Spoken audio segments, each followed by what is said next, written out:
We are live. Cool. I will talk while I advertise. I'm gonna do the same thing. Yeah. I'm gonna get the chat up. This is a thing I still haven't figured out. Is like how to have your shit ready beforehand. Okay. Like my buddy, he's a much more involved like YouTube personality, and his shit is like real nice. His stuff's always ready. It tells people like, hey, so and so's about to stream or is streaming or whatever. Right? Mine doesn't do that. Like I don't know how or what gets you into that. I don't even know how to find my fucking channel on here. I was gonna say these two used to. Well, Michael still live streams a lot on Twitch, and then Nick used to live on stream. Twitch. Yeah. Once I get a decent setup, I think I will start doing that. I'll do it more consistently when I figure out how to raise my volume. It's like when an ad hits, it's like it blares. And I love that. Alright. Tweeted that out. Alright, here we go. Oh man, I still haven't figured it out. Usually it's there. Oops, no, I don't want to watch 88 Rising. Not right now. You know what I'm going to do? Here's what I'm going to do. I'm going to go to one of my old videos. And then... oh, crap. Oh, Jesus Christ. I'm going to go to one of my old videos. One of my new videos. There we go. And then I'm going to go to my name from there. I used your name too. If I knew how. There we go. Channel. Go to channel. There we go. It's up now. Amazing. There we go. We got no one in chat yet. That's how it goes. I'll be in chat. There you go. I'm on the internet. Hi, Mom. There you go. Goodbye, Mom. Goodbye, I'm Mom. leaving this city. But actually... Alright, so, yeah, there we go. Microphone's working.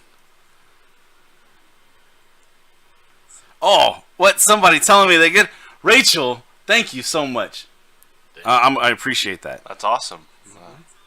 Number Oh, one yeah. fan, There's Rachel my out phone. here. Yeah, Rachel. Shout outs. She's my cousin.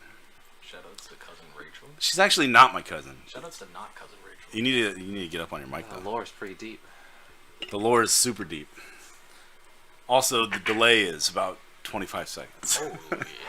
Gotcha. So, but yeah. So, what's up? We're here, literally just talking. Got a little special occasion going on. I'm here with my dude, Young Pete, friend of the stream, friend of the stream, right? Yeah, you've been on a few times. You guys want to build Gunpla? I got stuff for you. I would prefer not to break things you own. You don't have to break shit, and it would be like you own it. I don't own it anymore. Once you start fucking it up, it's yours. I would prefer not to take your property. Okay, all right, potentially whatever. Ruin it. All right. I'll get him to change his mind. Not to say I don't appreciate it. You know, hey, what But ifs? it's just I don't appreciate any amount of saying no. You're saying no before he even understands what's going on. That's No, fine. I understand. It's all right. I've It's seen you okay. do it. Fine. I know It's all right. involved. I know it's involved. Yeah, we're hanging out. We're chilling. We're catching up. We got Young Pete here. Pete's here. How's it going? We got Michael. What do you go by anything else? Yeah, I go by. I got my tag is Ramen Noodles. And then Ramen noodles. Ramen Noodles. Yeah. Ramen noodles. Yep. Like Rama 1/2. No, not Ranma. Rama. All right. The Brahma All bowl. set. Hey, do you have your license on you? No, it's upstairs in my fanny pack. We got Teresa in the background. Random Teresa. Let's go. I'm known. She's mother. Oh yeah, we should. Yeah, I think that's a good way Yeah, to yeah. start. How we know each other. Okay. Everyone knows. We'll swing back around. Michael, keep going. You're doing it. Yeah. All right, yeah. I'm Ramen Noodles. I'm known by a Pikachu player or a Mario player in the Kansas City area. In the in the Nintendo version of Monopoly, is that the game Oh. that you are a Pikachu or Mario player? No, in Smash Brothers series in general, but I'm more focused on Melee. Also known as like hidden boss, because I shake up bracket, but I'm never in a rank of any sort of kind. But thankfully, we haven't done power ranks in a while, so Yeah. people don't have weird inflated egos and take that stuff too seriously. I'm really so. glad we actually have not been doing right. You know, that's something I loved about Street Fighter. We didn't do freaking power rankings and stuff. We just knew who was good. So Right. Tight. And I mean, I guess I have not been introduced. Yeah, this is Nick. I'm Nick Lasagna. Yeah. You've been in my chat. Yeah. We've talked about, or Pete's been like, we gotta hang out for a long time. Yeah. And now you're getting ready to move away. I am. So I was It's like, mostly because of this interaction is why I'm moving. this? Yeah. Tonight was the make or break. Oh wow. I was debating, but now that I know you are around, I have to leave. 2,000 miles minimum. Yeah. That's the safe. When I went for the handshake and you tried to fist bump, that was it. Right? Yeah. If I would have went fist bump first, he'd have been like, Awful opener. society's fine. Yeah, actually. I'll stay here in Kansas City. People fist bump here. He actually had an inspirational speech ready for the show, but now it's ruined. Yeah. It's completely ruined. It was definitely contingent on the fist bump. Yeah. I get that, but you know, I mean, Pete, you know what I say about fist bumps. You know, What do you say about fist fuck bumps? you, man. I don't You know. know, Is that what you say about fist bumps? I mean, you know, what the fuck's a fist bump? We grew up since the First World War, learning how to have a goddamn good handshake. I've been In the Third World War, it's a little bit different now. well, obviously, you know. So I mean, you know, as Americans, right. It's a thing. A good handshake, an honest handshake. People make agreements on handshakes. It's true. You make agreements on fist bump? I don't think so. Dude, that'd be amazing. Seeing like world leaders like pound it, bro. Yeah. Maybe the Among Us kids when they grow Oh up. yeah. Hey, that guy's a little sus. He gosh. fist bumped me a little too hard. I don't think we can trust him. Oh my gosh. That, you know. Either way, we're just here. We're talking. We're chit chatting. Yeah. Not necessarily. I mean, I don't know. Maybe we do have something specific. Oh, we have a lot to talk about. So much that I was like, we should wait until tonight. Then, First World War was won with a sick fist bump. Oh my gosh.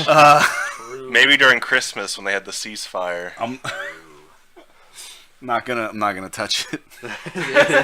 Yeah, Oh my gosh. Is this a hydrogen fist bump? No. Okay. Anyways, no, that's fucked up. That is fucked Jeez. up. That's why you asked about the filter, huh? Quacker Jack 01. Welcome to the goddamn stream. All right, so yeah, we're chitting and chatting. To my right is the moderator, Young Pete, Oh. Spire fan. Not doing a good job. Oh, Already sorry. talking about war Moderate crimes. shit. Yeah, you know, he's already talking about war crimes and all this shit like that. You know, Not me. The Geneva Convention I was made. Oh, I my. recently entered Because- a tournament as Geneva Suggestions. That's a good one. That is a good time. I like that one. But so Pete, what's the first thing? Well, You know what the first thing is? okay, yeah. If you need to get some gunplay, you need to go out to mechadynasty.com and you can use There you code go. SPOT. Code spot. Code SPOT What at does that checkout. It gets you 7.5% off. 7.5. 7 point. It's the most That's pretty magic amazing. percentage. That is such a good percentage. I think I'm gonna go to that. What was the website again? It's mechadynasty.com. Mecha There Dynasty. you can get all of your plamo. You know what that means? That's plastic modeling okay. tools, Ooh, culture kits. He even sells collectibles, and he's here local in Kansas City, so Okay. you won't be able to take advantage of any of the special local things since you're moving away. True. But you know, Quacker Jack 1. Yeah. I feel I like don't- the I don't way know they're Quacker talking. Jack. Yeah, the way they're talking. they I know feel like you. I know who they are, Yeah, but yeah.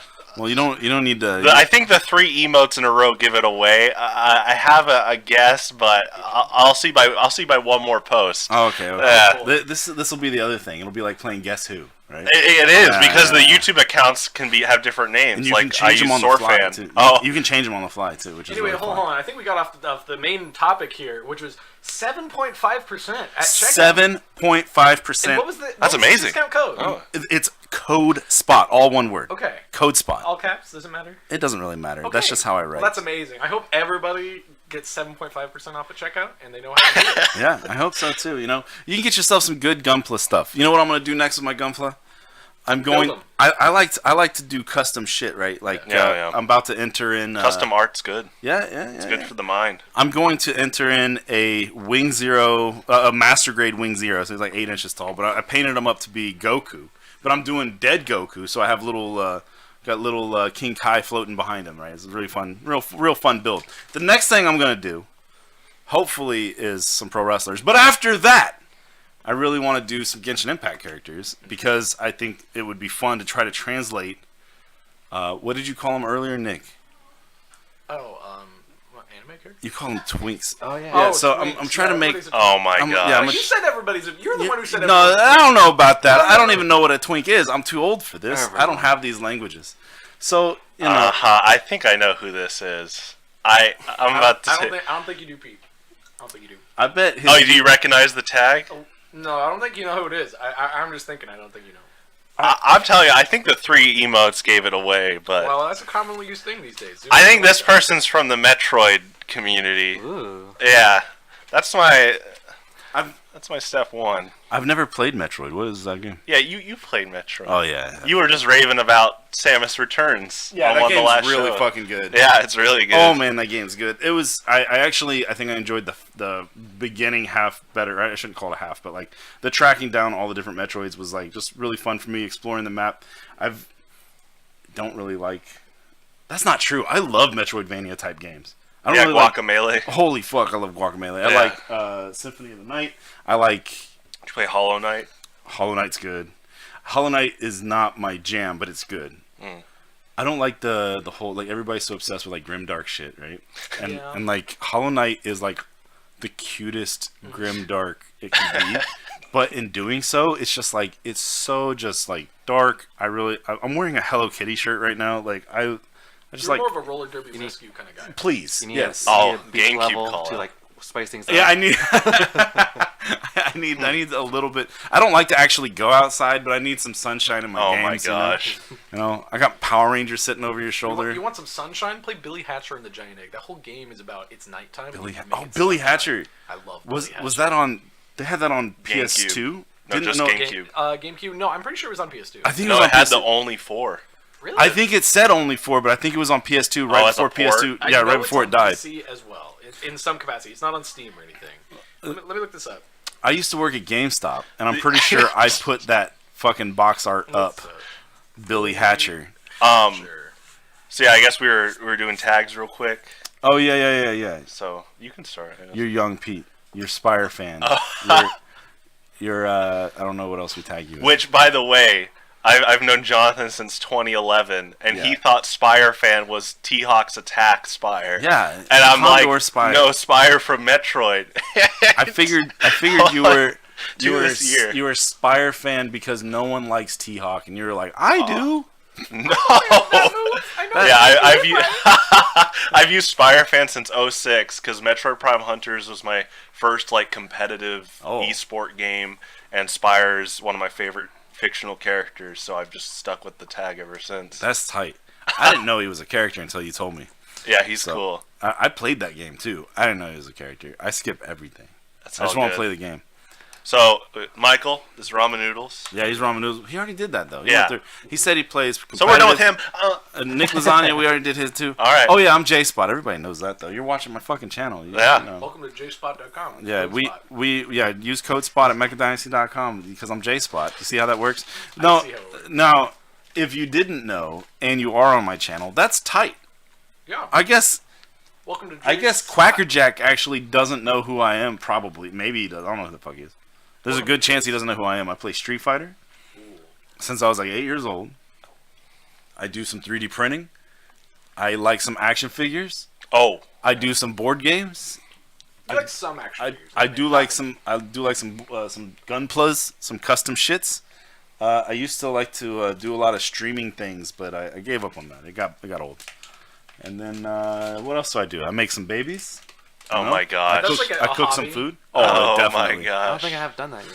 You know, when you turn baby making into a hobby, Oh my gosh. there is a no. If you're a true competitive baby maker, there is a special thing So you who can are have done. competing against? Myself, it's like golf. Okay. Right. But there are Sweet golf mercy. tournaments. So is there a baby making tournament? Yeah, I And what do my website best. are- Okay, what so website are these we got a posted question. on? Mechadynasty.com, where you can use code SPOT at checkout, 7.5% off. Adult So, films at Mechadynasty.com. oh, well, I mean, no, it's just right. results, really. It's a time-honored tradition of don't get pregnant, right? And Okay. so yeah, This is great. yeah, man. I love fighting it. Did I tell you I had I know, it's I like- got a vasectomy, right? And, Oh my Oh, god. now you greatest- can really go at it like a champ. now I can be competitive. Oh, Exactly. this is There's the segue nothing- to adaptation. Nothing to worry about. Yeah. You know what your approach is. It's like So- taking the training weights Any off. So- sponsors listening to this? Okay. Yeah, hey. So Let's Quacker, do a brain pulse. Quackerjack01, who Yeah. I now verify I think is Metroid35 because of her emote usage, asked Street Fighter, which fighter? And I think that's a great So question. I never really played Street Fighter 1 because I was too young. But Street Fighter 2, we're going to do the whole fucking thing. Pete. Okay. Street Fighter 2, Let's go. I played Blanca a lot because Yeah. my cousin played Chun-Li and we both just mashed buttons because I was 8 fucking years old. Blanca would be the best at that.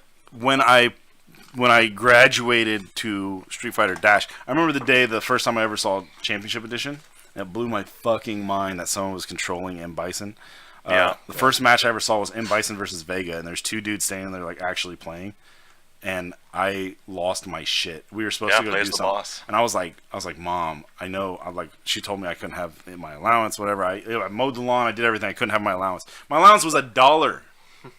I just wanted to go play Well, 4 with games of Street inflation. Fighter. Well, yeah, right. We're talking what 92. Yeah. 93, whatever. And I saw it and I was like, Mom, go do all your shopping. I'm just going to stand right here. I just want to watch. I know I don't have money. Just let me watch it. She did. She let me watch it. It was cool. And so I watched people play Champ Edition for like hours while my mom did whatever the hell at the mall, right? And dude, I was just so blown away. And there was like 2 colors for Ryu. Fucking crazy. So in Hyper, I played Ryu, actually. That's when I switched over. In Champ Edition, I started playing, like, I just started really trying all the different characters. Yeah. Now you can do mirror matches and stuff. That It's was like, big. That's fucking crazy. So then I played Ryu. And then the rest of it really doesn't matter. In Street Fighter 4, I played El Fuerte a lot. I feel like I was a pretty decent El Fuerte. Pretty good. Yeah. I got... Yeah, but he's not Street Fighter, dude. Oh, dog, he's so street. That's a different He conversation. plays so different from everyone else. It's such a different conversation. Fucking then after yo, what's up, G Dubs? Hey, what's Oh, up, dude? no. Yeah. What up, G-Dubs? We're going to MU with him tomorrow. Oh, very cool. Melee very player. Cool. Very Fox. cool. G-Dubs A is Fox one of my Melee player. kids. The Melee kids. I have a lot of Melee Not the kids. Among Us kids. No, Right. That's a totally I have different a lot of thing. Melee kids. Yeah. I love them. Some of them are older than me, I think. You know, so Anyway, Street Fighter. the thing about Street Fighter is, I was in a real dark place. Real dark place. I was like eating a pot of rice, drinking like a 12-pack of Coke a day. It was like 300 pounds. Was this 2011? I was so fucking depressed. It was before 2011. Yeah. Because you were like 299 when I met you. Dog. He used to carry me around and was like, hey, That was $2.99. part of the training. .2. He was doing like a Mr. Miyagi. Like, And Street Fighter 3 Third Strike Mm-hmm. was like the one thing that I looked forward to every week whenever I could sneak out of my temp position I worked at. And it was like, do I play Ryu because I've always played Ryu? Do I play Akuma because he's like Ryu on steroids? Do I play Alex? I started playing Alex. Alex was tight. You know, all this different shit. And I just got my fucking shit pushed in. I never ever won anything. I wasted so much money. I was living in California at the time, and it was such like a depressing time in my life. And like Street Fighter is such like an amazing thing. So when Street Fighter 4 came out, and I moved back to Kansas City already, and like there was no arcades, there was no nothing. And we started playing with everybody. And I sucked at the game. I was trying to host shit. And everybody's like, dude, you suck. I don't want to come play with you. Right? And this is like a whole thing. I don't know how it is in the Melee community. a little similar. Yeah, okay. You suck. I'm not going to play with you. I need to play with good players. Not anymore. I'm joking. I mean, back then it got bad. Anyway. Yo, Riley, what's up, my dude? My young Riley.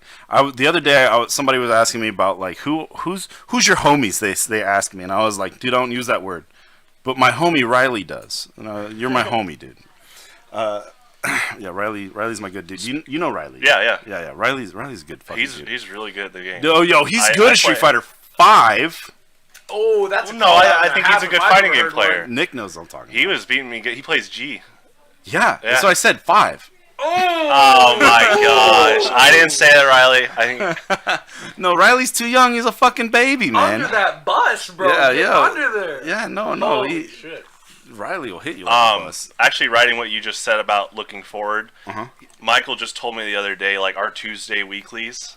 Like Yeah. obviously Michael's got a good job, but he was just telling me he's like, yeah, it's just something to aim towards each week. Like if you're having like a rough week, you're just like, oh, Tuesday I'm gonna go play fighting games Yeah. with people. Yo. No, if you have that competitive nature in you, or if you, I'm gonna go out on a ledge.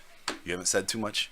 Kind of a quiet dude. If it's another way, I use fighting games to communicate with people. So like, it's another social event, Yeah. right? Where you can exercise yourself. You can flex those muscles. Yep. I used to do Tuesday nights. Tuesday nights, Night. man. Spicy Tuesday. That's why we do Gunpla on Tuesday nights. That's actually not true. It's the only night I have available. Hey, So. you kept it available. Yeah, you know, it just happened that way. Yeah. But yeah, Spicy Tuesday was the jam, and that's where people were like, in the full circle here. That's where people were like, "You suck. I'm not gonna come hang out with you." Oof. So then I found El Fuerte, and it was like everybody's like, "That character sucks. You're better than that, J Spot." So it helped to play someone who no one understood, because then I could find a way to learn the game, sneak my way in the back door, right? And it was really good. So then when 5 came around, I played Armika now. I played Alex. I played Ibuki. Actually, I started with Armika. I played Armika. I played Birdie. I played Alex. I played Ibuki. Played Honda. I tried Sagat. Mika's the one that finally clicked, going back to Mika. Mika's really, really tight. Yeah, so we're close. Yo, Oh gosh. she's super fun. She's super cool. She's super rewarding. She's very difficult to live in the current version of the game, where you have characters like G and Ken and Luke. So it's very rewarding to play her.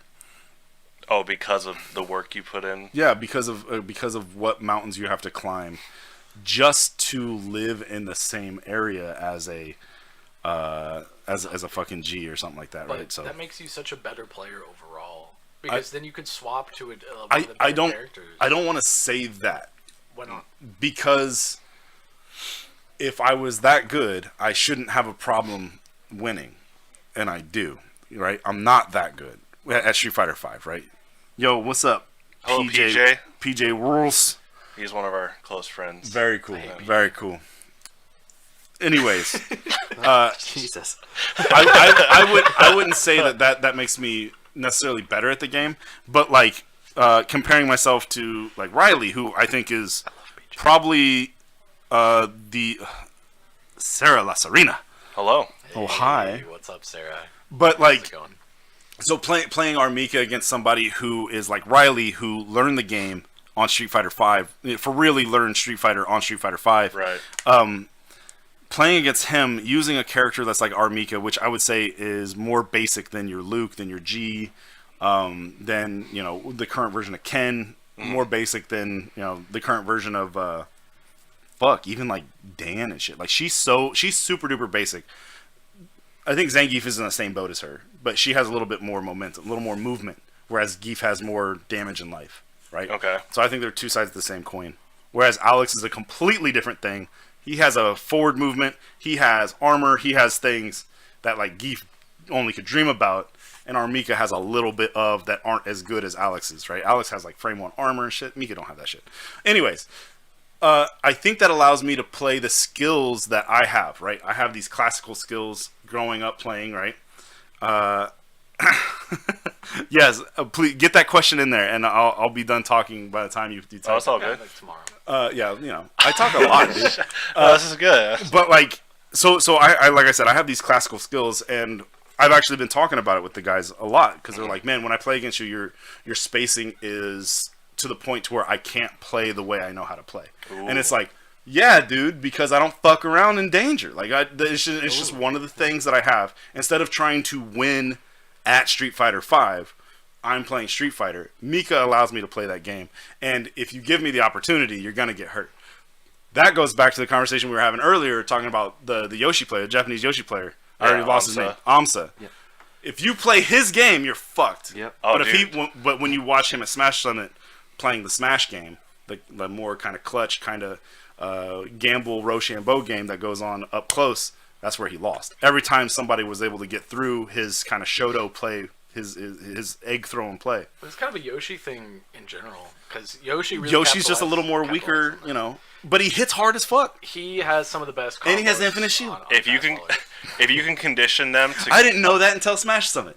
He has an infinite fucking shield. I'm playing Smash Bros since '64. He doesn't have an infinite shield. he means like you can't can't get choke poked. Yeah. Oh, yeah. But he can't jump out of shield actually. That sucks. I guess it's a trade-off. It's the thing is, Melee is very much about acting as fast as possible. Not as taking an action as fast as possible, being actionable as much as you can. That's one of the key things that a lot of newer players kind of like look over, but that's a huge deal. That's why L canceling is like kind of a thing. But anyways, yeah, Yoshi really it's hard. It's probably about as critical as somebody, I don't know, in Street Fighter maybe not having an anti-air. Ooh. Like, it's really debilitating. Now, Yoshi does have tools to work around it, but they are very hard. It makes defense incredibly committal in a game where True. The meta right now is being as just initiating and engaging with as little committal as possible. Also, Yoshi has a really slow grab compared to the average Oh grab. yeah, he has to like reel up to do it. So like almost all your options out of shield are not there compared to the average character. So Okay. grab is a lot slower. You can't jump out, and in Melee, being able to jump out of shield means you can wave dash out of shield, which means you can do any move basically. But Yoshi can't do that because he can't jump. So, Man, PJ's hold on. I got this. Oh, this is a good one. Wow. So Michael, Oh, let me how do you feel when you take a big fat L to Mr. Hui, No, Mr. Hui. Mr. Hui in bracket? Well, how I feel about it? I feel okay right now because we're even. Ooh. Oh, Mr. Yeah. Hui's PJ. By It's the just way. that I've been ready for a while. You just haven't been showing up to tournaments Ooh, that's in the past like true. month now. been that's the real. ducking. That's the real. That's the real one. That's the Alright, real alright. call out right You there. want to know the real call out? What's that? How does it feel never beating Lasagna in bracket? Who's this at to? this tournament series? Is this to Huey? This is to like Everybody? almost everybody. How does it feel? With Are the you that Mario- good? I'm all right. Like Nick's pretty good at like in Melee. yeah. He tends to get first Mr. at Hui a lot of brackets. won the last match versus Michael, but yeah, versus this Mario bro over here. Oh man. It was close. PJ's really good, but I will say I am leaving this the locals on a big W. Oh yeah. And Well, you could enter tomorrow. I could actually no, I can't. It's too late. But Oh, that's true. I also don't want to enter because it's not a local. You know. I care about locals way more than anything. I'm else. glad you're going. It's about having. Oh, sorry. It's about having fun. It's not about winning. Are you gonna be or good coach? results. Coach Lasagna Yeah. for the KC team. No, I'll coach for Yeah. sure. Coach that idea. Lasagna. I'm gonna coach. I'm Coach gonna. McGrath. I'm gonna tell you guys stuff that you're gonna like think about, and it'll help you improve like next month. You're gonna. It's gonna sit in your head, and you'll be like, "What the hell was he talking about?" And then like next month, you'll be like, PJ, tell me, because I think you're the one person who's gonna tell me straight, and you used my name here. PJ, is Nick Lasagna full of shit, dude? He's talking that deep. Is he really that deep? How old are you? Can I ask? I'm 24. You're 24. You're 24. Melee's been out for how long now? 21 years. 21 years. I've been playing it since I was You 3, could say you've been playing since your entire life, right? my entire life. Oh boy, G-Dubs backs you up. All right. I just wanted one. If one person will say you've got some teaching chops, then that. Well, yeah. I've been outside of Smash. I've been teaching people like Destiny. I've been teaching them the ins and outs of that. Point, shoot, Helping people a little bit, but open loot. but also there are like I'm talking like raids mostly. Yeah, keep going. But I really do enjoy coaching PvP specifically. Like I've been coaching. There was this Tekken player who used to be like pretty good, and he's been getting like way better to where he's like a national and like worldwide threat. I think now In Tekken? bracket. Yeah, and he's super good. But I definitely have like enjoyed helping anybody, even in a game I don't fully understand. Like there are things that I'll be able to point to him like, hey, I'm noticing this and this and this, just from a player versus player aspect, not a I'm a master of the game aspect. And so it's like my favorite thing is coaching PvP, and a lot of it is mentality focused for me, because there are so many people who are like, oh, I want to coach for Melee, and then what they'll get and somehow be satisfied with, I guess because this is the status quo, is a top player telling you, oh yeah, you should have done this option here instead. And I'm like, oh, that's really helpful, thank you. It's like, maybe it's like, that's not revelatory to anyone. Nobody's The Reddit flowchart. Yeah, nobody's going crazy. Yes, Tekken has Heihachi. Yeah. Heihachi's sick. Yeah, he's pretty cool. Yeah, no, we were talking about this on the way here, and I was like, let's save it for now, because we've had some Melee players finally have it kick in. I've seen it in Street Fighter. I mean, you helped me teach a lot of this, but like Nick said, PvP is almost like universal for almost any type of competitive game that involves two people playing, because of if both players have enough options to do something, then there's that outlet where you start tracing like their patterns and their motivations and their tendencies. And so with the Melee players, some of them, yeah, they'll definitely be like, well, Reddit said that Marth beats Fox on this stage, and if I do this X to Y to Z, then I'll always get a stock. Why isn't it working? And then we're like, well, is what he's throwing out considered unsafe on Reddit, but it still works? Is it working because you're letting it work? Like he's, AKA this guy's reading you. It's sometimes it's hard for them to wrap their head around the fact that, oh, I'm being read, I'm being conditioned. I mean, that goes back to the whole like grapplers versus prideful people thing. Oh, luck, you flipped a coin right, and it's like, well, then how does Snake Eyes keep consistently winning tournaments? He keeps just flipping heads every time he SPDs. I got something to add to also the PvP stuff. A lot of my mindset is from when I did wrestling back in my high school days. Yeah. And like I was not strong at all. I can barely lift my own body weight, but I could still take down people twice my size. Like, and in theory, like a big muscular dude should take me down. But I had a good talent of being aware of how people shift their weight when they do any action. Yeah. So like with that talent, I just knew like how to manipulate like the momentum whatever action's taken. There's he's not the current. I think he was one of the last. This is going back to the sumo wrestling shit. What's up, Adam? Adam's all up in here. I got 3 or 4 more on my desk, and I'm printing another one just in case. Nice. Because I haven't got all the backs off. They do come off. Sorry, I'm doing some 3D printing at the same time. Always. You always got to do everything. I was talking about that. I'd love to do like that 3D print project with the Spire model. Let's do it. Yeah. That'd be so cool. But man, so the not the current. I don't know if there is a current Yokozuna, but one of the more recent Yokozunas. I'm trying to think of his name. I just had it before I tried to say Yokozuna. He was a really small dude, and what made him so amazing was he's Mongolian also, right? Which is like another difficult thing to succeed with, is not being Japanese. But he succeeded because he learned how to use people's momentum. You got these big guys charging at you using all their brute force, and he came in. I think when he started, he was under 120 pounds. And you're talking sumo wrestling, right? And his big thing was, I have this way, I have this method of executing this, right? Whatever it is, right? This wrestling by using underhooks, throws, backside throws, all this different stuff that are not your standard things that these big guys are doing, because they're just like shoving you out of the ring, right?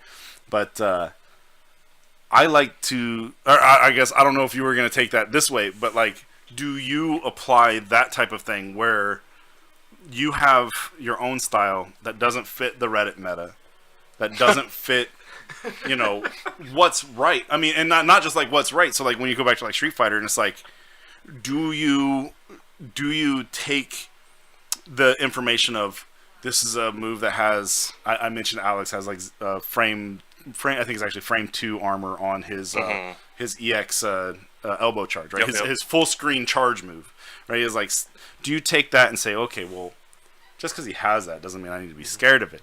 Just because he has that doesn't mean that I have to use it. Doesn't mean I have to use it in the way to, surprise, or why the internet says it's good, or why other people are afraid of it. I don't have to use it that way.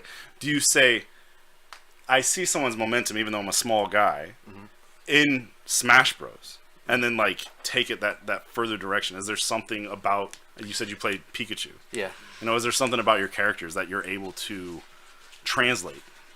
Yes. Cause like along with like knowing, like every action, like kind of like every action has a reaction kind of deal, kind of method. It's just like, how can I word this? I guess like when I practice, I do a lot of shot boxing. Even back in wrestling days, I look possessed because like I'm just moving my arms around, look like I'm fighting nobody kind of deal. But I'm just like manipulating, or I'm just reacting. I'm just doing situations in my head kind of deal. You do that in real matches too, by the way. Yeah. That's how you get grabbed. Oh. Whatever. By the way, while we were talking, G-Dubs made a very good compliment about all three of us because he's met us this recently. So I thought that. G-Dubs says, from my perspective, I always admire lasagna PvP, or I guess for PvP, Rama for consistency, and Spire for mentality. Ooh. Well, I'll tell you, G-Dubs, Jonathan here was my teacher in Street Fighter, so he actually contributes a lot to the mentality aspect. Wow, so. thank you. Yeah? Yeah. When you talk about, like, who I've taught... PJ got no compliment before. PJ, Falco players don't deserve No, compliments. PJ's a good player. He's very strong. It's like... very good, humble, Christian man. It's Fox is better. like mentality, like when you lose, like I see a lot in wrestling too. I always go back to wrestling because that's how my mindset is. Sure. When someone loses, a lot of times they're just like, oh, I gotta go to the gym, work out, build muscle. I wasn't strong enough. But like in reality, you just gotta lab out situations. You know, like a lot of times it's not because you're not strong enough. You weren't strong enough. A lot of times you're just making the wrong like decisions Knowledge in the check. moment. Yeah. Also, Ball and Collins here. Ball and Colin. Is that Colin Ryan? Yeah, that's Colin Ryan. Also a really good player. Balls yeah? in, Colin. Balls. No. That's the tag. I give people tags all the time when I was running stuff. Okay. This guy tried to enter as Preston. I called him Preston D's nuts. That's such a good tag. So Colin's saying, I admire Colin for platform camping. But guess what? Yes. Here's the thing. We've had some new players come up to me and they'll be like, how do I win this matchup where they keep rushing me down? I was like, well, play defensively. They go, well, they'll hate me or that's lame. And I go, and? I was like, yeah. You're playing the game, dude. Like, don't worry about them getting mad. Is there a negative connotation with turtling? Yeah. That's a callback to the Quick Trip run earlier, the gas station run earlier. Yeah. A lot of people don't like Pikachu. I can talk about my characters, but I want to talk about Michael. Yeah, no, let's make fun of Michael. It's more fun. Well, not making fun of him. Actually, quite the opposite. He got really. You can tell he like when he picked up Pikachu, he was like ass, right? Like with Pikachu, because relative to his Mario. Well, Yeah. he was learning a new character and he went to box. Yeah. So he had that big learning curve from both of those. I was but getting upset and bracket. Yeah. By left and right. yeah, he would lose to pretty much anybody who would like press A at him. But the big green button, that's the one. Yeah. But now people are like, God fucking damn it, I have to play ramen noodles. He's gonna back throw me and up air. And then what's crazy is I play Mario, and I don't get hit by that like even half as much, not even a quarter as much as those people. And it's so interesting to see like how good he's gotten at that edge guard, and what that has forced me to do is get really good at recovering with really limited tools. And it's because Pikachu's so strong. I don't know if you know this very much, but Pikachu has that up air. Pikachu back. The ideal for Pikachu is back throw you off the stage. He like rolls back and throws you, and then up airs you with his tail. His up air has a spike. It has this weird ass hitbox. It's not a spike. That's the thing. It's technically not a spike. It just has knockback that is just bullshit. Okay. And so it's the angle, and it's weird, but it's an insanely strong move, and so it's hard to avoid that. And so I have to basically just adapt on the fly to exactly how, like his timing and make him do uncomfortable stuff for him. Like, yeah, he could get this, but is he going to? Because this is like a really weird way for me to DI it, or he would expect in this situation, if somebody DI'd like this, he would expect to get hit by something even worse, and so that's a mix-up. But it really is dangerous off stage. It's hard. Yeah. Well, I've heard some people talk about they actually hate how patient Michael is, which is just a compliment to Michael. Right. But they hate that because Pikachu at a high level, he starts to look like a grappler. But that's because Pikachu's neutral air is really good. But what's that one? Is that the where he spins in the okay. that somersaults? But that's the thing. At a higher top level, it's what you brought up. They know that that's a strong tool, so they anticipate it. So now what Michael has to do is he can't use that a lot because they're ready for it. So he will hold back and hold back and hold back and wait for them to lose patience or finally crack or button. That's it, I'm running in, and then he grabs them and gimps them. And like Pikachu have no range, so I can't really play the poking game as my poking strength isn't strong with that character. So it's more like I just gotta be. And like with Pikachu also, he can't wall out either because of no range. And when he attacks, he takes a lot of ground. So if my attacks fail, I give up space, I give up stage. So I really gotta be really mindful of like if it's worth getting up stage to go on the offense. Oh man. And patience is just hard. Like you want to talk about coaching? How do you coach patience? That is like you have to really start delving into like letting them know that like, hey, nothing is something. It's like because some of these players they'll be like, I gotta do something. I can't just stand still, or I can't. Or it's, when you taught me in Street Fighter, like the whole walk and block. Like before you were teaching me that, I wanted to always like get in later, Colin. All that stuff. So yeah, how do you teach patience? Yeah. Show them what happens when you're not patient. I usually tell people like you got 8 minutes on the clock. There's no rush to for a comeback. You take all the time you need for a comeback. I'll beat you in 30 seconds. You don't need. So man, 8 minutes on the clock. Jesus Christ. For 4 stocks, right? Instead of 2 out of 3, yeah. How do you teach patience? My thing, the way that I learn patience, because I think I'm a pretty patient player.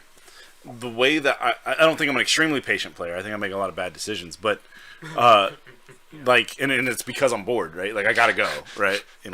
But like I think I'm more patient than a lot of the people I play against locally, because when I was learning to play, I just mentioned it playing Third Strike, right? I got my ass handed to me. I had to learn how to block. I had to learn how to see the throw coming. I had to learn how to see the instant overhead coming. You know? Street Fighter 4, I had to fucking fight 8 million Cammies. Street Fighter 5, same shit, right? Cammies and Karens. Like you gotta wait, because I suck. I don't know. I don't have the knowledge to say, oh, that move, I can hit that move, or that move, I can go under it, or whatever, right? Like whatever it is. Now I'm starting to figure it out, and that's why I'm enjoying the game. But like, my patience comes from literally just taking the beating for so long. So you started out the story when Michael switched to Pikachu, he just was trash. That's why he's patient. Like, how do you teach patience? Well, if you're trying to teach it, you need to be that much better than your opponent or the person you're teaching. You need to know how to turn off their offense completely. Then they'll learn how to stop. Yeah. They'll learn how to stop and say, let me get a little space. Let me get some breathing room. Yeah. So I can see what's coming. Go ahead. Oh, I say one game that has conditioned me to be patient and be really smart. Or what? Mega Man. No, this time wrong man. It's actually Pac-Man. Because like sometimes you're almost be a level. It's like I just gotta go in and just get those last dots, but it's crowded down in that area. So it's like I gotta be patient and just have them break up. Corner nap. Yeah, gotta have them like break up a little bit, and then I sneak in. That's and true. Complete the level. That's like another way to condition my patience. Take your 29-second break. Right. I mean I think it just naturally the whole patience thing, because I always played grapplers or like Donkey Kong. Sure. I was so used to There's projectiles. There's such a payoff on that one. I think that's a different thing, because there's a carrot on the end of that stick. If you can be patient with Give, or the with blender.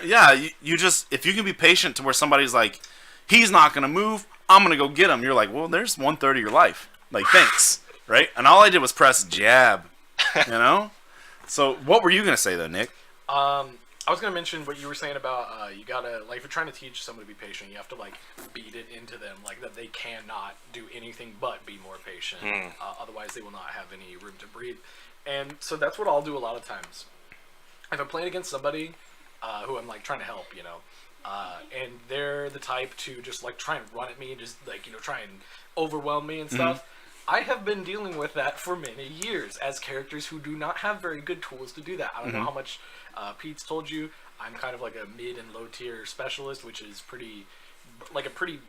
there's a pretty broad difference between the lowest of the low in melee and the top. So it's pretty limiting playing on like with these bad characters like Kirby or even Mario, who is like the pinnacle of balance in my opinion in that game, is still so far from the top. So He better fucking be. he is. Oh my god. He's Ryu. He better He really be is fucking- perfectly balanced. The rest, the characters above him are problems. But anyway, That is a Nick opinion. That's a different Yeah, topic. That's a different topic. Anyways, so what I've gotten really good at is reactive defense and aggressive defense. And reactive, I've recently been really playing into the reactive defense. Do you know what pivoting is? No. It's- Explain for the fans of mechadynasty.com Yes, use where you code can spot. use code spot for 7.5% off. 7. Explain to them what pivoting is. Street Fighter equivalent would be like you can throw out a poke without a whiff punish. Like you're micro spacing to where. Okay. I mean, it's kind of like, imagine if you were like right inside of someone. I mean, the goal essentially is like a teleport, like a minuscule distance away. But that's what I use it for. A lot of people will use it to extend their range. They'll do it like maybe Marth will forward throw, a floaty character pops him up, and then if he pivots really big, he can do a F smash, and it'll connect instead of it normally wouldn't if you didn't pivot. But effectively it's a tiny teleport. What it is you dash back one direction or you dash any direction, and then you like flick the stick just past neutral and then like back like the other direction. So your character essentially like is facing one direction, they dash backwards incredibly fast and then turn back incredibly fast. So it's almost like a teleport, just a tiny distance. And so what I'll do, I'll have people who are super aggressive. I'll see where they're going to be throwing a move. I will position myself right at the edge of that range, inside the range, and then just teleport out right when they get there with the pivot. And that has really made a lot of people frustrated. They're like, how are you... Well, for one, it is kind of hard. Like, it's kind of hard to do, like, technically, if you're not on the box, cheaters. Oh gosh. I still Yeah, got, I mean, I still shut got up, practice. shut up, I cheater. still put a lot of practice in Click, it to click, make click, it. click, click. Yeah, Click, click. it's cheat codes. That shit is straight up cheating, but that's a different discussion. Anyways, Oh, no. anyways, it's allowed, so I have to deal with it, and that's my thing. But anyways, using that, people like. I mean, I think it was G-Dubs I was playing recently. Yo, I agree with you, PJ. But don't worry, I'll get him for it. That's true. Keep going. But I think it was G-Dubs I was playing recently because I've been trying to help him for a while too. Yeah. And he would just like, I would just kind of like sit there or not really interact much, and then he would like be aggressive about it, and like instead of trying to bait something out of me or trying to like mix me up in some way or force me to approach in some way, he would just kind of throw himself at me, and then I would just pivot right outside of that range and blow him up. Like his stock is gone at that point. Yeah. Like super combo, and he just it's frustrating for not this is not just him, by the way. It's very frustrating to deal with that, but the more reference material you have to look at of yourself getting blown up, you can really see how bad it is. But man, people don't know how to do that. Like they don't know how to have that amount of defense. They don't know how to play like that anymore. Like The it's bait just, and punish. well, Like, it's that kind of defense is just not thought of anymore. It's not like something that people are like, oh, so they're like, yeah, you should work on your tech, you should work on this and this and this, but like nobody ever uses defense properly, and so therefore all they are taught is offense and how to be faster. And I'm like, okay, I'm slower than you. So and I will still intercept you. let me try to regurgitate what you said in different terms, right? You're teleporting. Pete's using microspacing. What we call that in Street Fighter is called footsies. You go to max range of person's good button.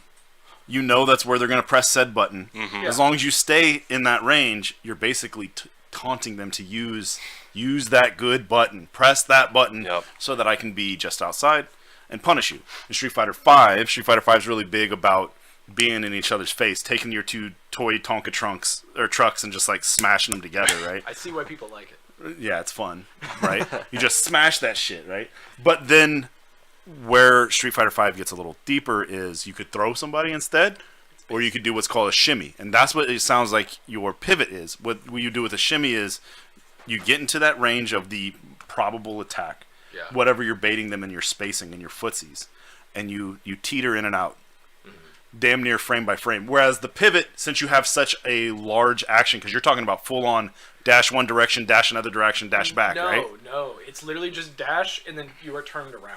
Because Melee, It's like- you can dash dance and like. Right, Yeah. but I thought to do so you have to like click like full throw the stick. That's the stick, You yeah. do, but the thing is that dash can immediately, as soon as you dash, you can dash the other direction, but that Right. also means you can stop your dash by doing a neutral, like taking the stick to neutral. Yeah, taking it back to So- neutral and then so you- attacking, right? Effectively, it is a tiny teleport because you literally in like it's like not even a handful of frames. It's very fast. You literally just like it's like imagine like the effect that like you know how a wave dash can be applied. Sure. Imagine that, but on like a quarter scale. Yeah, it's we're- like that. we're And it is talking- what you're talking about. You're to a degree. talking about literally like a micro steps worth of distance. You put your hurt box in this place, remove it, and place it back. It's why they call these things like games of inches. Yeah, 'Cause sure. that's how different of an outcome it can be. But what I understand what you mean by teleport because like to the non-competitive player or the person that doesn't know what's going on, It looks like you were just right there,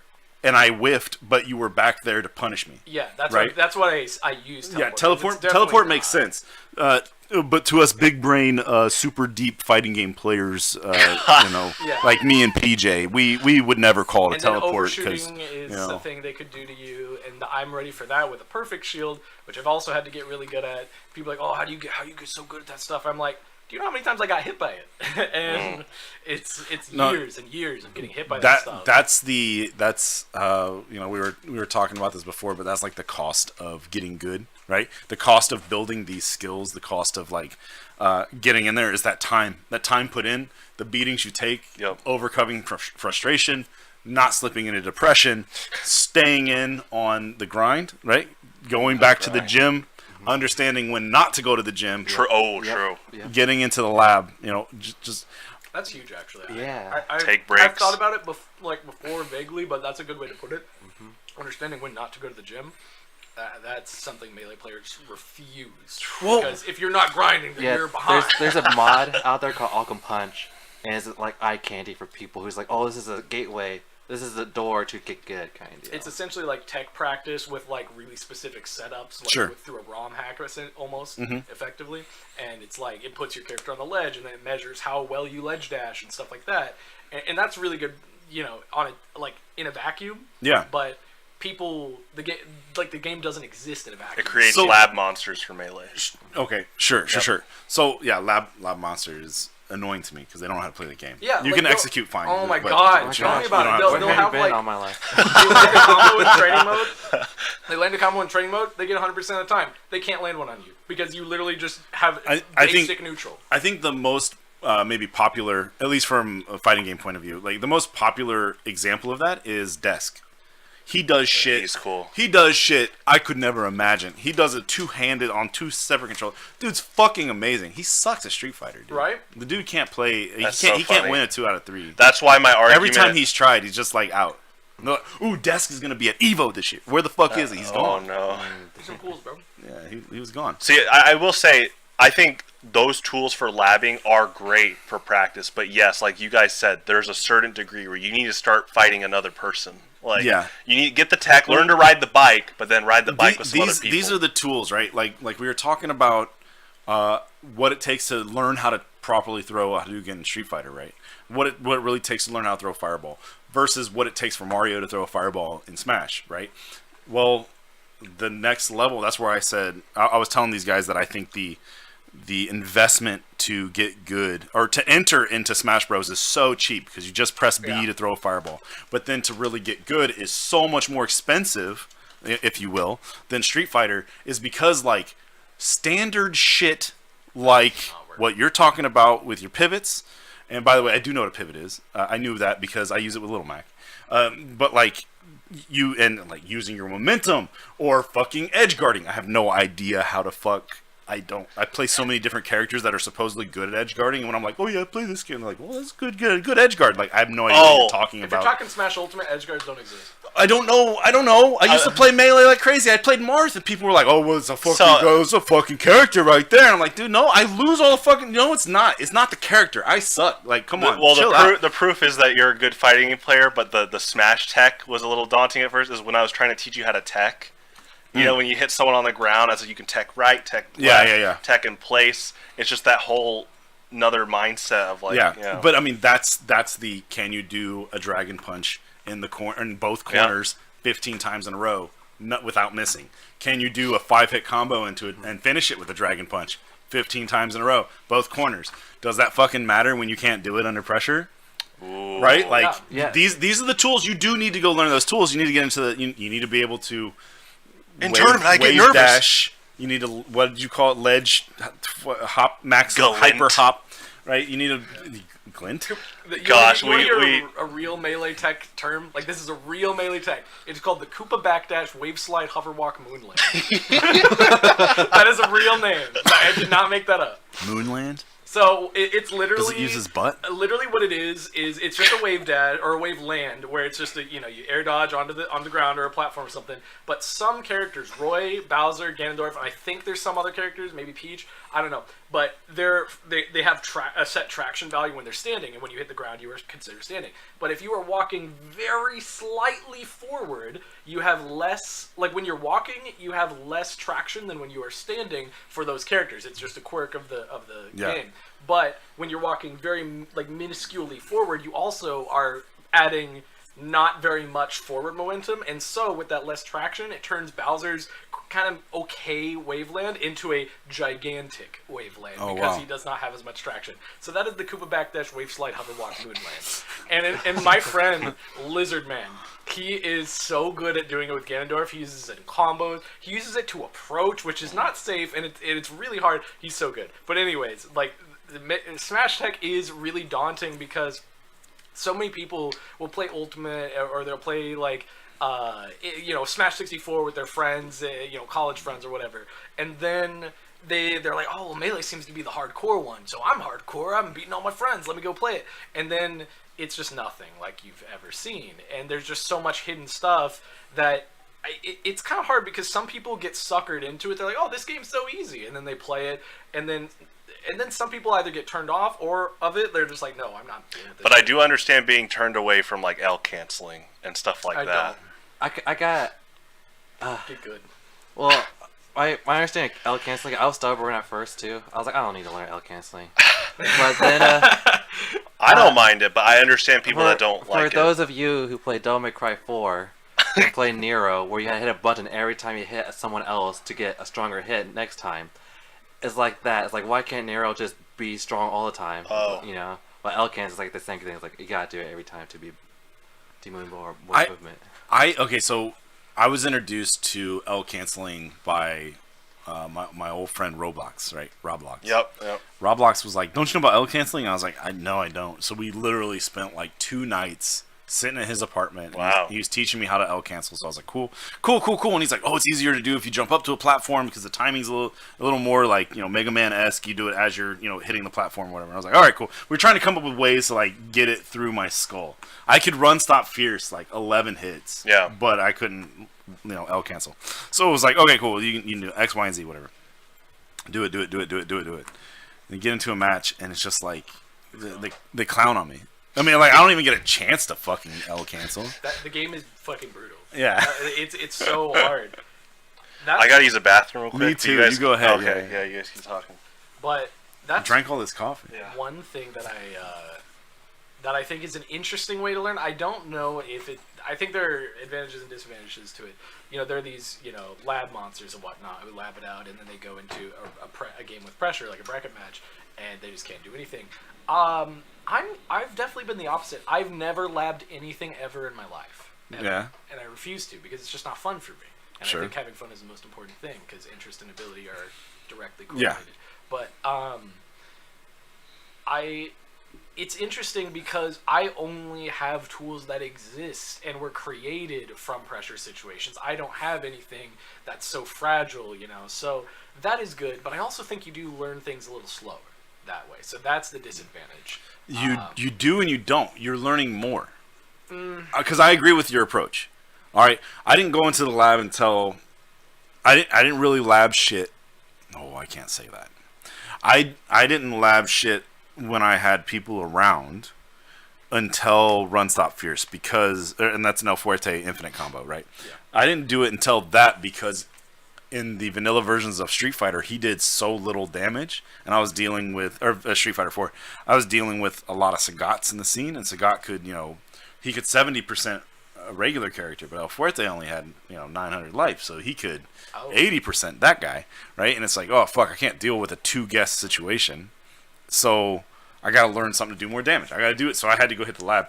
But I totally agree with I could go lab, or I could try it when you give me the opportunity. Maybe it'll work, maybe it won't, right? But what you learn along with that is player mentality. You learn all the deeper shit about the person you're playing against, or about the character, right? There's all this other gaps to fill in that a lab monster is not going to get. True, and I think Melee is a really interesting a game for that stuff because it's a sandbox fighter. For sure. It's not like I whiffed this at this space, so I'm gonna get hit with this combo, and then I have to wait until he drops it, or tries to reset me or something like that. In Melee, you just have one thing I really like about it. One reason I can't play many other fighting games ever is because in Melee you always have an option. Even if you're in the middle of a combo, there are very few things where you don't have a choice. Like you cannot do anything about it. They're very few. Because do you know what Smash DI is? Just directional influence in general, or no, Smash DI specifically. It's called SDI, Smash DI. No. It smashes and smash the stick. Basically, while you are getting hit in hit stun, you can move your character, like nudge them. And so what that means is, let's say the classic example of this is you're Jigglypuff, high percent, Fox grabs you, he up throws you, he's gonna hit you with the up air, and that's gonna kill you. But Fox's up air is 2 hits, and so the first hit does a little bit of damage. And then it doesn't send you anywhere. But the second hit is what launches you, and it's really strong. That's what's going to kill you. But if you, during the hit stun of that first hit, which is very, very small amount of time, like frames, but if you put directional inputs during that, which I believe can just be 1 per frame, or something like that. I don't know exactly what the detailed mechanics, but basically, you smash a direction on the stick during your hit stun, and your character will move that way. So, Fox grabs you, he up throws you, and then you just smash out. You're going to hit by that first one, but not the second one. And so you won't go anywhere. So that's just an insane... Like, that right there opens up so many windows for, I'm being comboed, but now I'm out of it because I put myself in a weird spot for him to not follow up on. But it also deepens the combo game because, he SDI'd this direction. And with that, I can't follow up with what I usually would do, but instead I'm going to do this option or wait for him to do this. And so it's kind of like if in just a random fighting game, you could control when your opponent had to reset you. Sure. Like reset that combo. So what's the difference between just that and DI? Because that's what I knew as DI. It's like very specifically. DI is if I do a Mario F smash, it's going to send you up and out pretty hard. But you want to hold perpendicular to that to transfer your momentum in that direction, and that is the most you can get. So if it's going to kill you off the side, or maybe it's going to kill you off the top or something, right, which is usually the most one, you would want to hold left or right. That way you have more directional, your trajectory ends up at a corner instead of, right, and you burn more of your momentum. Yeah, and right. You can survive that way. Okay, so I guess I just knew both of them as DI, that's all. Okay, yeah, there is... You blame Roblox, right? Roblox, yeah, it's his fault. I didn't know about that story. He fucked me up, yeah, whatever. That's funny. I guess to add SDI complements regular DI. Yeah. Yeah, it's like another thing you can do. Also, thanks, more G-Dubs. specifically. That's a very nice comment. A lot of people, you can SDI, if you're going to get hit by something and you're like, oh man, I'm going to die, if it's close enough, you can SDI towards the opponent, like say, I F smash you, you can SDI towards me, and if you do it really hard, you just start getting launched from a, further away location, because, you don't get launched until after the hit stun, so you can basically nudge yourself a distance away to maybe barely save you or something. Which goes back to what we were talking about on the ride here. and I was like, save it for right now, is why do some Melee players have a bad habit of nesting? And so what we mean by that is it goes back to the Reddit thing where some players will complain that, oh, why isn't my X to Y combo working? That's optimal. But because of factors like DI, SDI, and the opponent having all this control during a hit stun, you can't be nested that X will always go to Y in this game. And sometimes, I've seen it in Street Fighter too, that's more of a footsies neutral thing. Well, they'll be like, this character beats this character because he always wins footsies, which is a very umbrella-like statement. My thing that frustrates me with the Street Fighter, or at least the current Street Fighter community is, why would you use that button? It's 6-frame startup. And it's like, or why would you try to punish that button? It's a 6-frame startup. And it's like, well, where'd you use it on screen? Well, I did it after these 3 buttons. It's like, well, then you're fucking plus. Like, I'm not gonna press buttons. I mean, it's got 9 frames. It's like, you're not telling me information that means anything. Like, speak. I can't go. Go. No, don't ever just ask. Just do it. Yeah. Don't ask. I Why got don't pee you- real bad. Why don't you Goddamn. feel Keep the going. exact same way Uh, that I do? It's kind of like how when I play Mario, I did a lot of forward smashes. Yeah. And forward smash is like a committal move because like a startup and like He stays there. he stays there, but I always nail them because like people just like Why do you do that in neutral? yeah I was like it's working against you, you know. It's like Yeah. I just know where you're gonna be. Why what would you to do that? Why would you Yeah. get hit by it? It's Yeah. like Yeah. I see it as a high risk, high reward kind of move. Oof. Yeah. It's so- such a bad move. Why are you getting hit? So like yeah, but like if I'm confident that I can constantly nail it, it's Yeah. like, that's a good enough. Reads, man. Yeah. Good. All right. I'm gonna pee. Yeah, that's fine. Pete, Yeah. come up with a conversation so that when I come back in, I'm gonna try to just jump right back into the That's conversation. right. Make sure I don't know what the fuck I'm talking about. That's right. I'll save the gunpla for right when he walks in. So okay, I got something to talk about. Okay. If we start next stick, I'm gonna talk about me. Okay, you But start. it's Let me- to I gotta check my it's phone to real it's quick. to I gotta make a comment. show another side because like Nick's just said that he doesn't lab, and we Michael talked about labs a how lot. yeah, but I don't lab like just like a move or text kill. I don't lab task kills. I lab out situations. Okay. I think of a situation. I like all right. I gotta think of 3 ways to do offensively, 3 ways for neutral, and 3 ways to for defense options kind of deal. And I really don't want to rely on instincts because Okay. like I use that against my opponent. And once I figure out like, oh, this is their action when they're under stress, then I'm really just milk that kind of deal. I really what's the word? Conditioning. I condition them to like overextend when they panic or when they feel confident when really I'm playing like baiting them. And the thing with instincts, I know instincts is like been really popular ever since like Dragon Ball Super, Ultra Instincts. You know, it's like, oh, this is your prime, this is your best moment. Like, let your instincts take the wheel. But the thing about instincts is, it's hard to go against it. When Yeah, someone Angry thinks- Joe's really cool. keep talking. when, Someone starts to exploit it. yeah, when instincts, Pull yourself back. yeah, even though people say like instincts is like, oh, this is awesome, you know, that's where you want to be. But when someone figures out your instincts, it's hard to go against it to Yeah. change. Yeah. Well, and that, so we're just talking about reads, but what you just talked about there, I mean, there's pride. There's some pride involved in some players that they can't get over. That sometimes they do not want to admit that the opponent has pinpointed their tendencies. And that's their plateau. How do I get better? They, like you guys said, take a break, but they don't want it. They'll keep grinding, but now they're grinding in a way that they still can't admit that. Am I revealing my habits and my tendencies? The common thing they'd probably say will like, oh, that was just luck. He's being lucky. Yeah. Oh, I He hear got that. lucky just every single time he won that match consistently. SPD Yeah. was a coin flip. I was like, all right. Just relying on a gimmick to win consistently. For sure. Absolutely. I do it all the time. Well, I was telling them about Same. the negative connotations with El Fuerte, and actually Yoshi gets similar things. They go, Very I don't want to change the way I play this fighting game against this specific character because Yoshi has the armor and all those unique properties. Yeah. And I literally just saw it the other day. Some people were like, I hate that I have to reapproach how to play this game. But I always thought about what you said. You're like, El Fuerte is Street Fighter.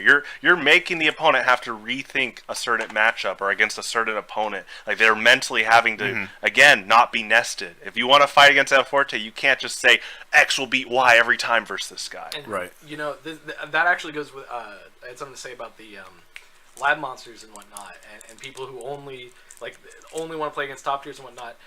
you made the game for yourself into this really narrow thing, but that is factually, in reality, not what it is, and so you feel like attacked, or you feel like so uncomfortable when something new that you haven't focused on comes out. So when a Yoshi comes out, but Yoshi is Melee. He's like 100% a huge thing about Melee, and he's like, oh, I fucking love Yoshi. I love how he's designed. I can't play him very well. He's not my thing, but I love playing against Yoshi because he makes me play Melee more than any other character, really, because I have to adapt faster. I believe that with the plethora of offensive and defensive and just general movement options you have at any given moment in time in any Melee match, I think with that, adaptation and like quick thinking is what Melee is, and you have to do that so much versus a really good Yoshi.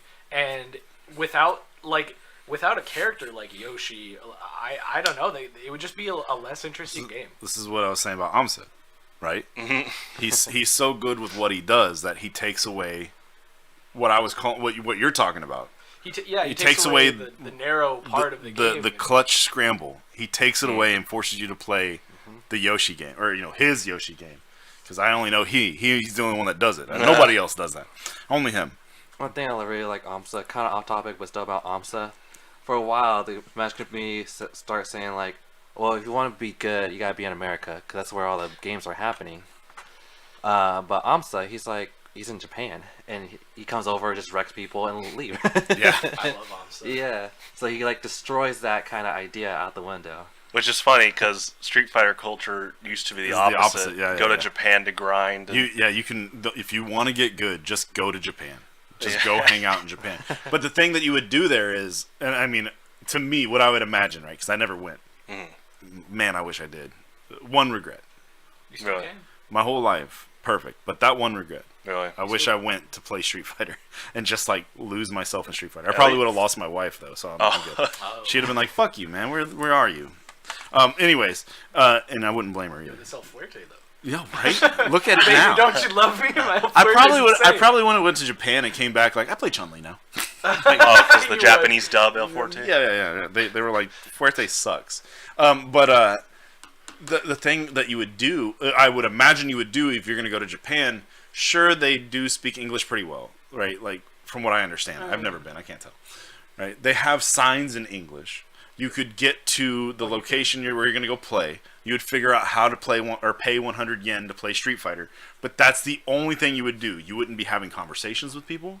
You wouldn't be, you wouldn't be talking to your friends or saying, "Fuck this, let's go to Taco Bell." You'd be stuck there in a place you don't know, in a situation you don't understand, with no fucking crutches, I love Japan. no blankets, no safety blankets, no nothing, and all you would have is Street Fighter. Interesting. You're playing Street Fighter. You're not going in the lab. You're not doing it. You're only figuring out, how do I save my 100 yen by winning, right? This is another arcade thing, because they still have arcades. So, like, I mean, Pete, you don't know what the fuck I'm talking about. No, I know you do, but like, you never lived it, right? Like, I've wanted to do the same thing. I've watched those arcades in Japan, like modern day, and I thought almost the exact same thing. I'm like, I could go there. I want to play Street Fighter. I can't speak Japanese, but there is a bit of language involved with just playing someone in a fighting game. fuck yeah. So you could hear them be like, "Oh, T-Hawk," or like something like that. Yeah. Something, right? They're gonna have some kind of reaction. Dude, Yeah. I'd love to play the Japanese Melee players. It'd be so I mean- fun. They're crazy. They like come up with cool stuff instead of what we do in the U.S., which is not interesting at all. Here's something interesting. Here, I have these Fiero Rochers. I'm gonna change the camera. That's something interesting. I've never had one of those. I've heard of them. Here we go. This is Fiero Rocher. Oh, look I at got the that. special Fiero Rochers here. The candy cam. Yes. Here we go. You can see we've eaten a few during streams, during the Gunpla streams. But we have here the original Fiero Rocher. What is that? It is a chocolate and hazelnut. It's very nice. That sounds good. Then we have the dark Fiero Rocher. It has not just dark chocolate on the outside, but a dark chocolate on the inside instead of the hazelnut cream. And then you have my favorite, El Raffaello. And Raffaello is coconut and coconut and coconut with a coconut cream on the inside. That sounds insane. It has coconut sprinkles on the outside with a coconut candy ball, like it's a coconut chocolate And then there's What does it taste like? kind of Artificial like coconut. if you were to take maybe like a 30-ounce glass and fill it with nothing but ice, 1 shot of chai, 4 shots of brown sugar, Starbucks and then espresso. just pour You milk don't want to over put it. that much ice in. You Just actually pour- specifically want to put Oh the yeah, just ice on top. afterwards. Fuck, Yeah, I yeah. forgot. You want to put the ice afterwards. I almost because got it. If you go anywhere, if you go to Starbucks, if you go anywhere, Sonic, I've worked at Sonic the restaurant. That's a really good username, by the way. Sonic the restaurant. That's a so good. great username. Jesus Christ. But Michael, you in? Yeah, sure. There you go. but if you go to any of those places, get light They not. ice. Get light ice. Light ice, goddammit. Like they're I'll break ripping my you the fast fuck off. for you. People talk about like, have oh, to. it must be No. so cheap to manufacture fries, for McDonald's. It must be so cheap to do the coffee and the sugar water you're getting at Starbucks. But you know what? Margins are the biggest in every place. It's ice. Do you know how much they are charging you for that half a cup full of like? Wait, what do you mean charge? So No, because You get it- you get a drink at Sonic. You get a fucking cup of Route 44, whatever the fuck it is, and it Yeah. costs X dollars. Half But they of it fill is it with so much fucking ice. Yeah, they I always save say money. no Yeah. ice. I say no I ice. can't do no. I say light can. ice. It's just not cold enough. I like ice in it, but only a very small You amount. know what? One of the few things I do like ice in is anything from Sonic. Sonic has really great crushed ice. Yeah, first off. I used But to work then, there. but then, like, I love limeades and stuff. So, like, the limeades, give me that. Give me light ice. I'll go with light ice. Yeah. No. But anywhere else, no fucking ice. Get out of here. I don't know. I definitely. I feel like it ruins my Coca-Cola. Yes. Oh, you know what? Here No, we go. ice definitely does affect carbonated drink. All right. Back to the camera. Here we go. No. Slow your roll. Pete, you already had your regular. Oh yeah. Nick, Michael. I've Michael, had you these ever had before, these they're before? good. No, Oh, man. Oh, you went to the Raffaello first. Yeah. What'd you think? I loved it. It's so good. It's the best. Now everything's just going to be downhill. Oh, Man, fuck you, Nick. Eat that shit. Why? What's wrong? Coconut's not my jam. Yo, try it. Just lick it. I'm thinking about coconut. And Take I a like bite, it. man. Yeah, the texture. Okay, wait. But you're eating the regular. This is the regular. It'd be right here. Okay, so So great. Hazelnut Taste. cream. It's good food. taste. I'm giving this like a 9.5 out of 10. For a basic, the original Ferrero Rocher. Yes, just on taste. Now, the thing is, I don't like creams in general just for the texture. I don't like sour cream. I don't like whipped cream. I don't like wow. frosting. I don't like fondant. I don't like anything creamy like that. Oh wow, I I did just not can't do know it. that. I don't like pie filling. I don't like Wow. pie. But he I puts hate- milk Whoa. in his drink. He puts milk in his That's fucking true. chai Yeah. drink. Yeah. No, the thing is, it's only milk. That's creamy, man. It's creamy, but it's not thick. Man, those Costco cakes with the mousse. Ooh. See, no, the thing is, those look good and they taste good. I will not eat those. They're gross. Yeah, I just can't. Like, I'm gonna throw up. I'm with you on that. Now this is at a consistency that is bordering there, but Uh-oh. It's almost a nougat. Like, it's so thick. almost. And the thing is, it has the hazelnut in it, and that really helps it for me.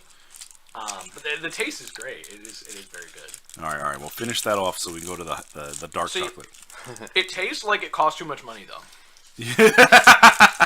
That's the whole point of Ferrero Rocher. Yeah, All right, so this is the dark chocolate one. It's got dark chocolate bits. It's got a dark chocolate Alright. icing. I don't know, but it want has that. a I want dark that. hazelnut on the inside. Here we go. Let me get this dark chocolate open. This is a very crunchy shell. I forgot about. Yeah. Oh my god. No, this one even more so. Yeah, this is surprisingly different. I thought it would like basically be the same, but kind of different shapes. Way different. All right, let me try. Ooh, wait, this presentation though. This looks great. No, you said it already. It looks like it costs too much. You're right. It does. Did you see the packaging?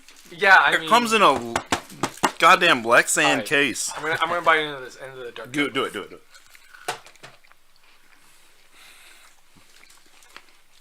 Michael, what do you think? I love it. You love That's good. It almost has a coffee flavor. Almost. Man, it kind of does, yeah. Or is that just because I've been drinking coffee all day? No, it's not that. So do you always have cans of Coke coffee on deck now? I do not. Oh, okay. I prefer to make my own, actually. Oh, Yeah. So if I was gonna do it, but I've been trying not to drink Coke, yeah. and I have been drinking Coke Zero, which now I'm actually trying to stop that too because I feel like it's bloating me. Have you ever Okay. tried like sparkling water? Yes. went through so much of it to where I'm just like, why not just drink water? Because these flavors are not what I like. What I like, I don't like Pepsi. I don't like RC. I mean RC's fine, Cola. but like I don't drink those things. I don't like it. I like Coca-Cola, red can. Ruin my South American countries. That's the only way I can enjoy it. What about Mexican Coke? Better. Yeah. I know. Glass bottle. Yeah. I'm just better. Helping the audience learn about your favorite. We don't care about fake sugar. Yeah, who gives a shit? All right. The Raffaello. This is the coconut. right, This is something I just had. I got this pack for Teresa for Valentine's Day, so this is very new to me. And from the first taste, this has been like my favorite fucking candy right here. Interesting. Okay. It has replaced like Twizzlers and Skittles. That's interesting because I have always hated coconut, like the flavor. Yeah, I'm very picky about coconut, but that's pretty good. Okay, well we'll see. So, by the way, I did not give her a rating. Oh yeah, on the dark. I'm going to change my rating scale a little bit. So now the original is now at an 8, and that's after bumping it up for me. Like, as in, I like the original now more than I liked the original a few minutes ago, and I like the dark chocolate more than that. Woo! So now to try the coconut. Here we go. Good luck. Here we Yeah, go. good. I'll need it, dude. I hate coconut so much. You're Down the hatch. Just eat it all. Yeah. Just, Yeah, throw it all the way in come there. on, Nick. Just put 'em-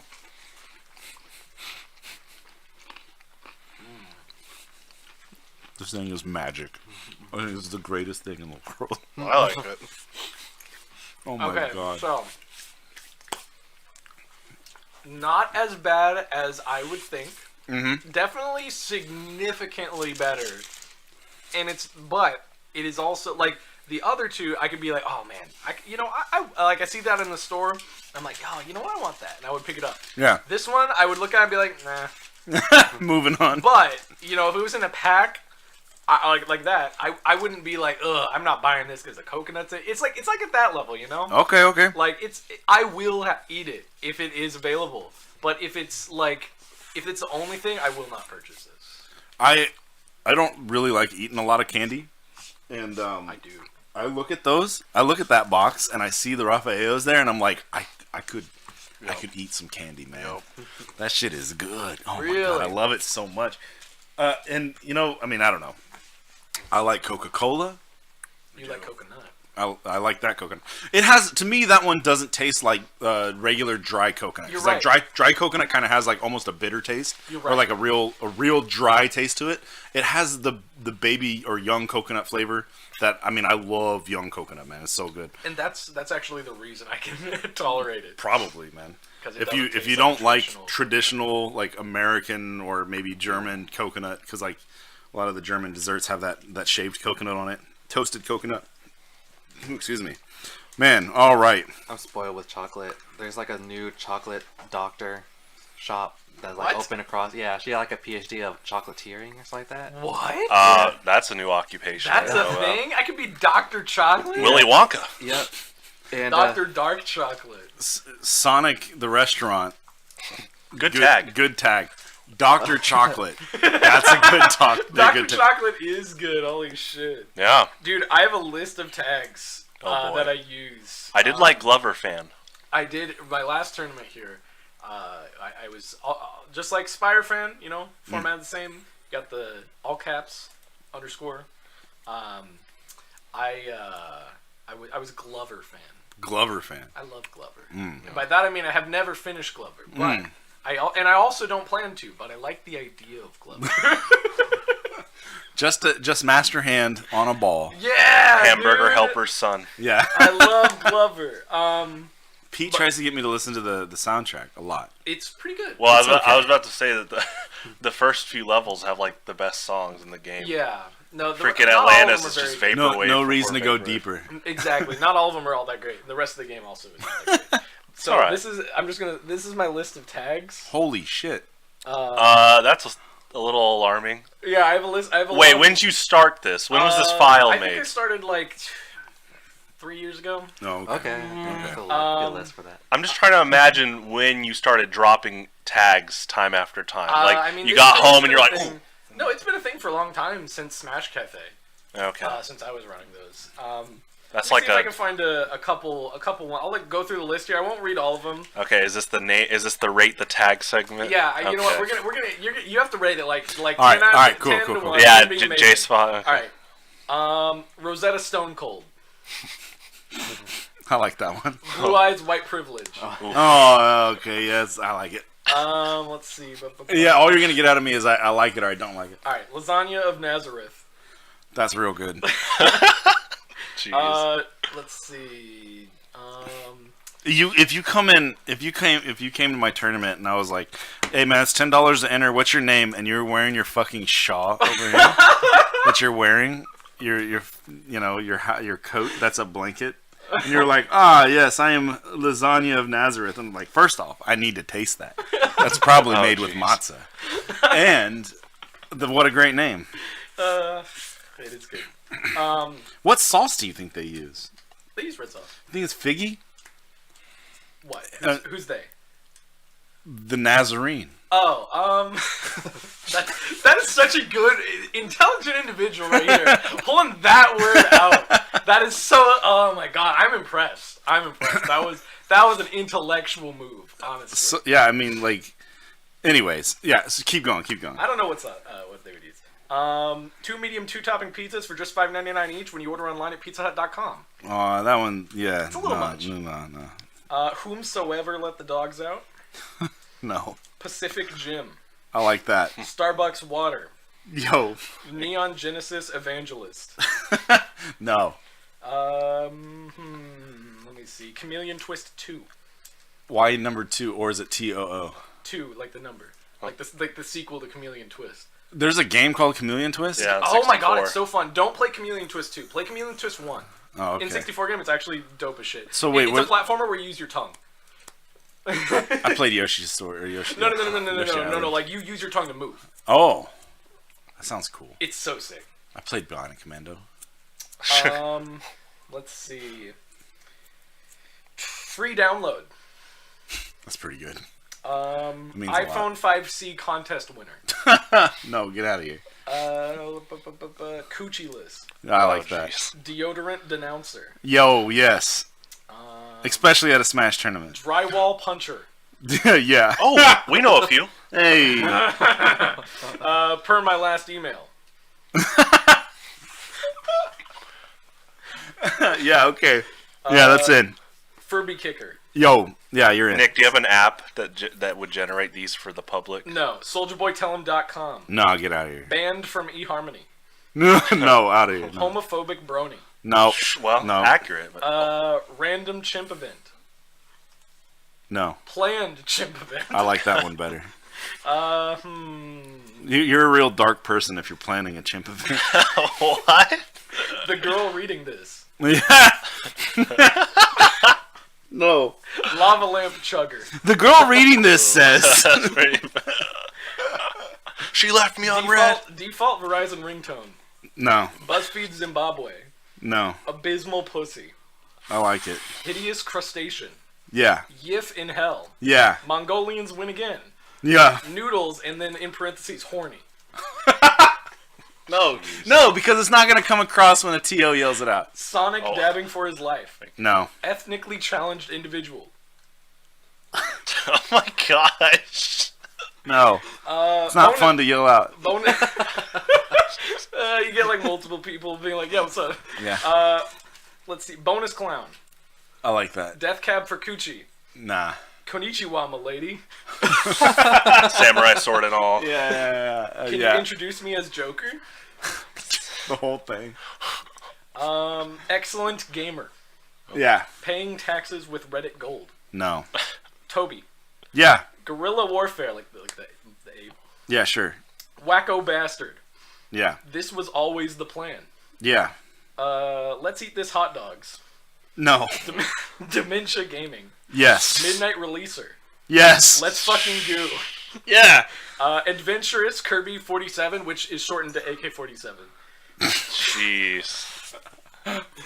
But no, because like, okay, so the other one was like, hey, next up we got Spider-Fan versus hot dogs, and you're like, huh? It's like, yeah, obviously you asshole. I said hot dogs. Say the whole thing. No, You got to match. Yeah, they would do that. True. Well, AK-47. No, it's adventurous. No. No. Do you know how many- do you know how many- Play your fucking match. It works either way. Like, you want to be called AK-47. Well, anyway, But you're not winning at that point. Chimp Sim. You think you're winning, but you're not. That's a good point. You know how many people just call me Spire? Which I don't mind. I Sure. Just, yeah, they'll abbreviate. Yeah. Definitely, so. Abbreviate J-Spot. Yep. No. Jonathan. Yeah. Fuck. I mean, people would probably call you Jay. No. Oh, No. I've never. Oh, No, I can't I imagine. do have people that call me Jay. Really? Like, especially like in the modeling community, they're like, "Hey, Jay." I'm just, Oh. No. You know. No.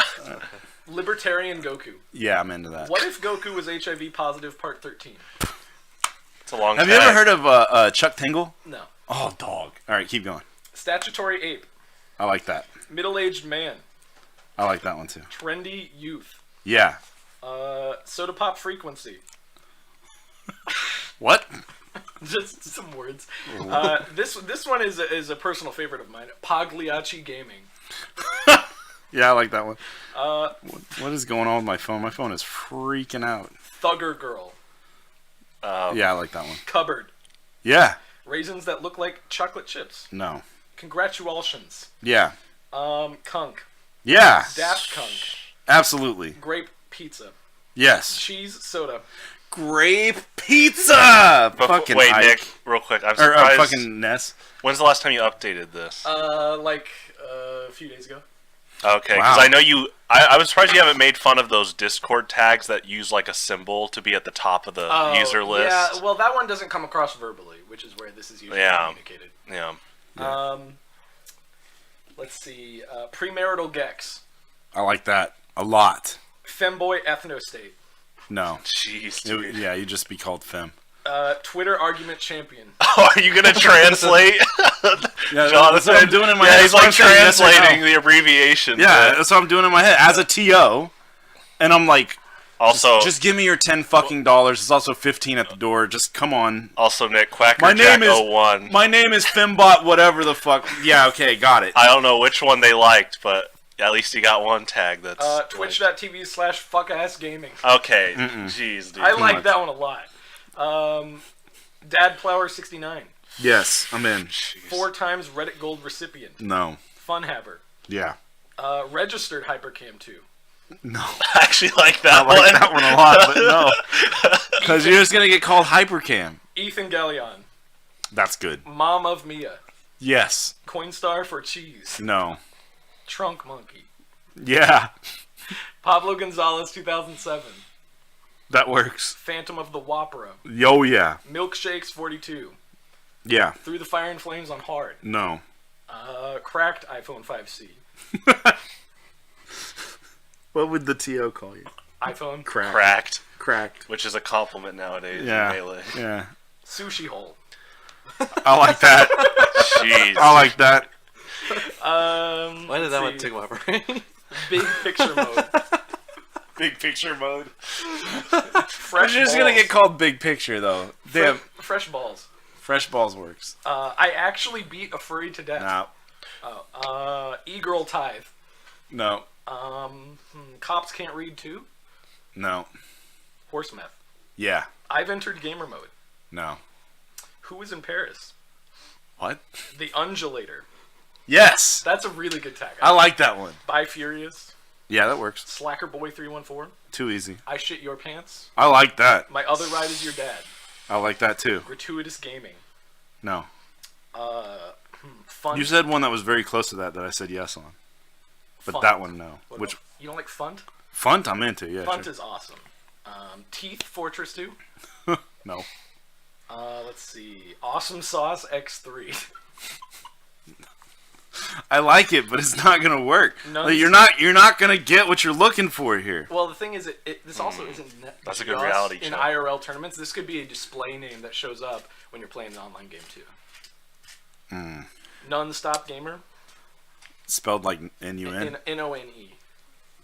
Non-stop. I like that. I love men. Yeah, sure. That was just a statement. yeah, That sure. wasn't a Yeah, tag. yeah, yeah. Obama means family. Yeah, fucking. It's you get hit, or you run in, and it's like Slayer, like Obama means family. Oh my Yeah. Yeah, that gosh. would make me feel good. Sonic the Restaurant, yeah. Yeah, Sonic the Restaurant's good. Deep Shit 3. Jeez, dude. Twink 182. No, yeah, God, that's a good one. CDC Esports. Yeah. Booze Clues. Oh, that's good. Yes, yeah, I would call that. Waffle Home. All right. Tequila Mockingbird. Oh my God! That'd be a pretty good tag. I think I'm gonna steal that. Yeah, that's actually that's one of the best ones. Yeah, that is really good. Oh, Drip Determinant. wait a second. I know for a fact with your age you didn't read in school, so I how did. do you I did know read about that. To Kill a Mockingbird? That is a good book. I did read Yeah, that. it's a good book. Um, It's a real good book. I did read that because I did not apply myself in school, but I definitely should have been in the advanced English classes Sure. and whatnot. And so I saw them carrying around this book. I'm like, I'm gonna read that shit before you do. And then I read it. Yeah. It was alright. All right. Drip Determiner. Oh, what's up, Bubba? I don't like that one. Here. Hold on, I'm gonna stop you though, because you got me an idea here. What's up? You said you should have been in an advanced class. Were you considered gifted in Yes, elementary school? very Do you think that's a blessing or a curse? Horrible. Horrible? Why is that? Every young kid should be treated the exact same. That's kind of a as meme, much as too. possible.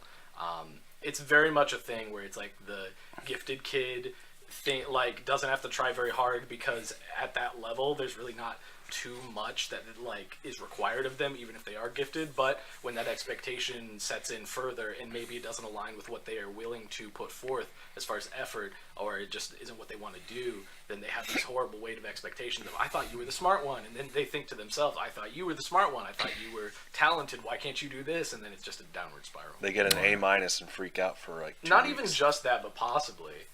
Yeah, it's pretty rough.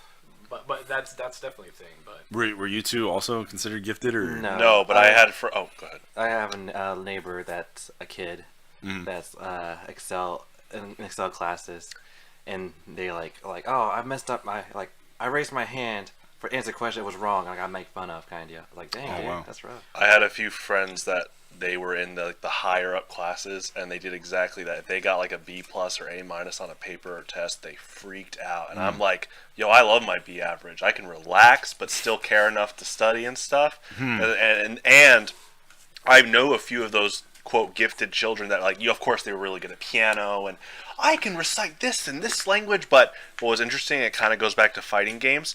They were so used to being pedestaled and flattered and being successful at everything that when one shortcoming came up, they lost it. It's like they couldn't handle the L. They imagine messing up on the piano and they just have a meltdown. It's like, dude, just play it off. That's. I think there are two sides of that. Yeah. That is one side. The other side is here, where you are afraid of success because of the expectations success carries. Oh, wow. And therefore, you let that shape your entire personality, and you don't. Depending on your upbringing as well, this is a parental thing too. Which is why he's not entering tomorrow. It is. Oh, segue. Well, I don't know. I guess it kind of goes That's more of a parallel. sentimental thing. Yeah, that's all right. Seems- I'm teasing you, man.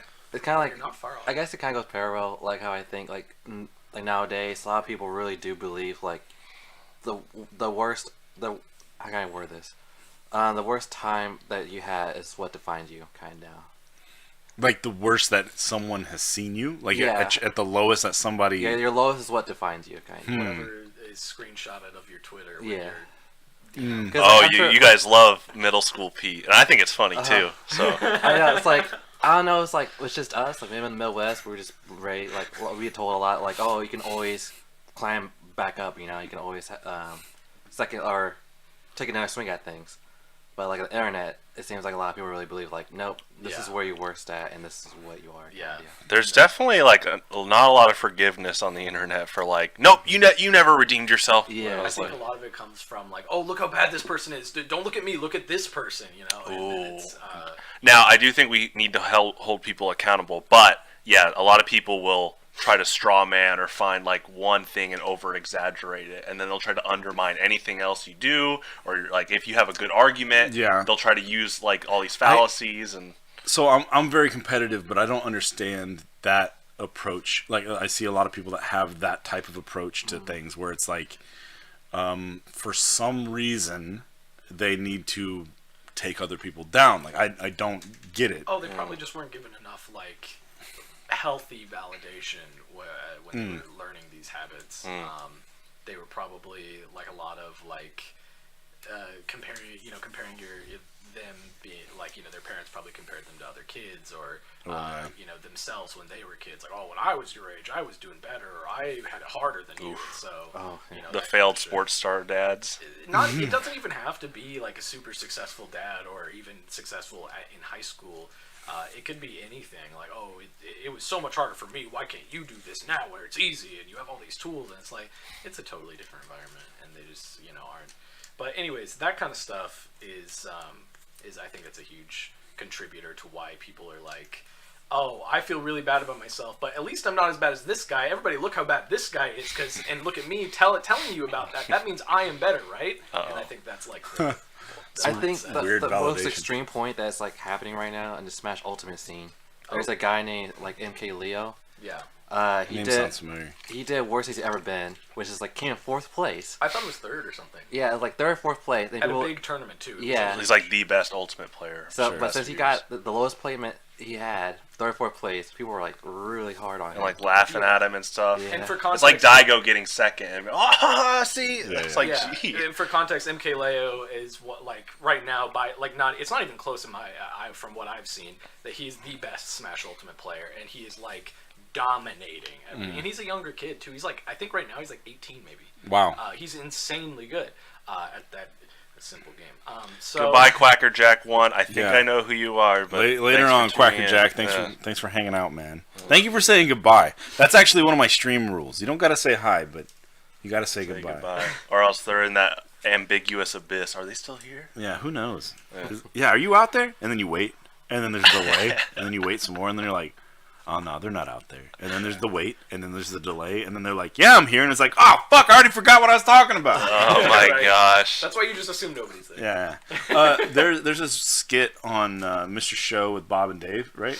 Where like the old version of it, where it's a televised call-in program that's filmed the week in advance. So everyone that's calling in is calling in with last week's question, but it's like, no. Our question for this week is this. So please call in about this, but then the people in the present have no idea what that is. So the host is just getting like super duper frustrated, and it cracks my shit That up, does sound dude. funny. It cracks me up.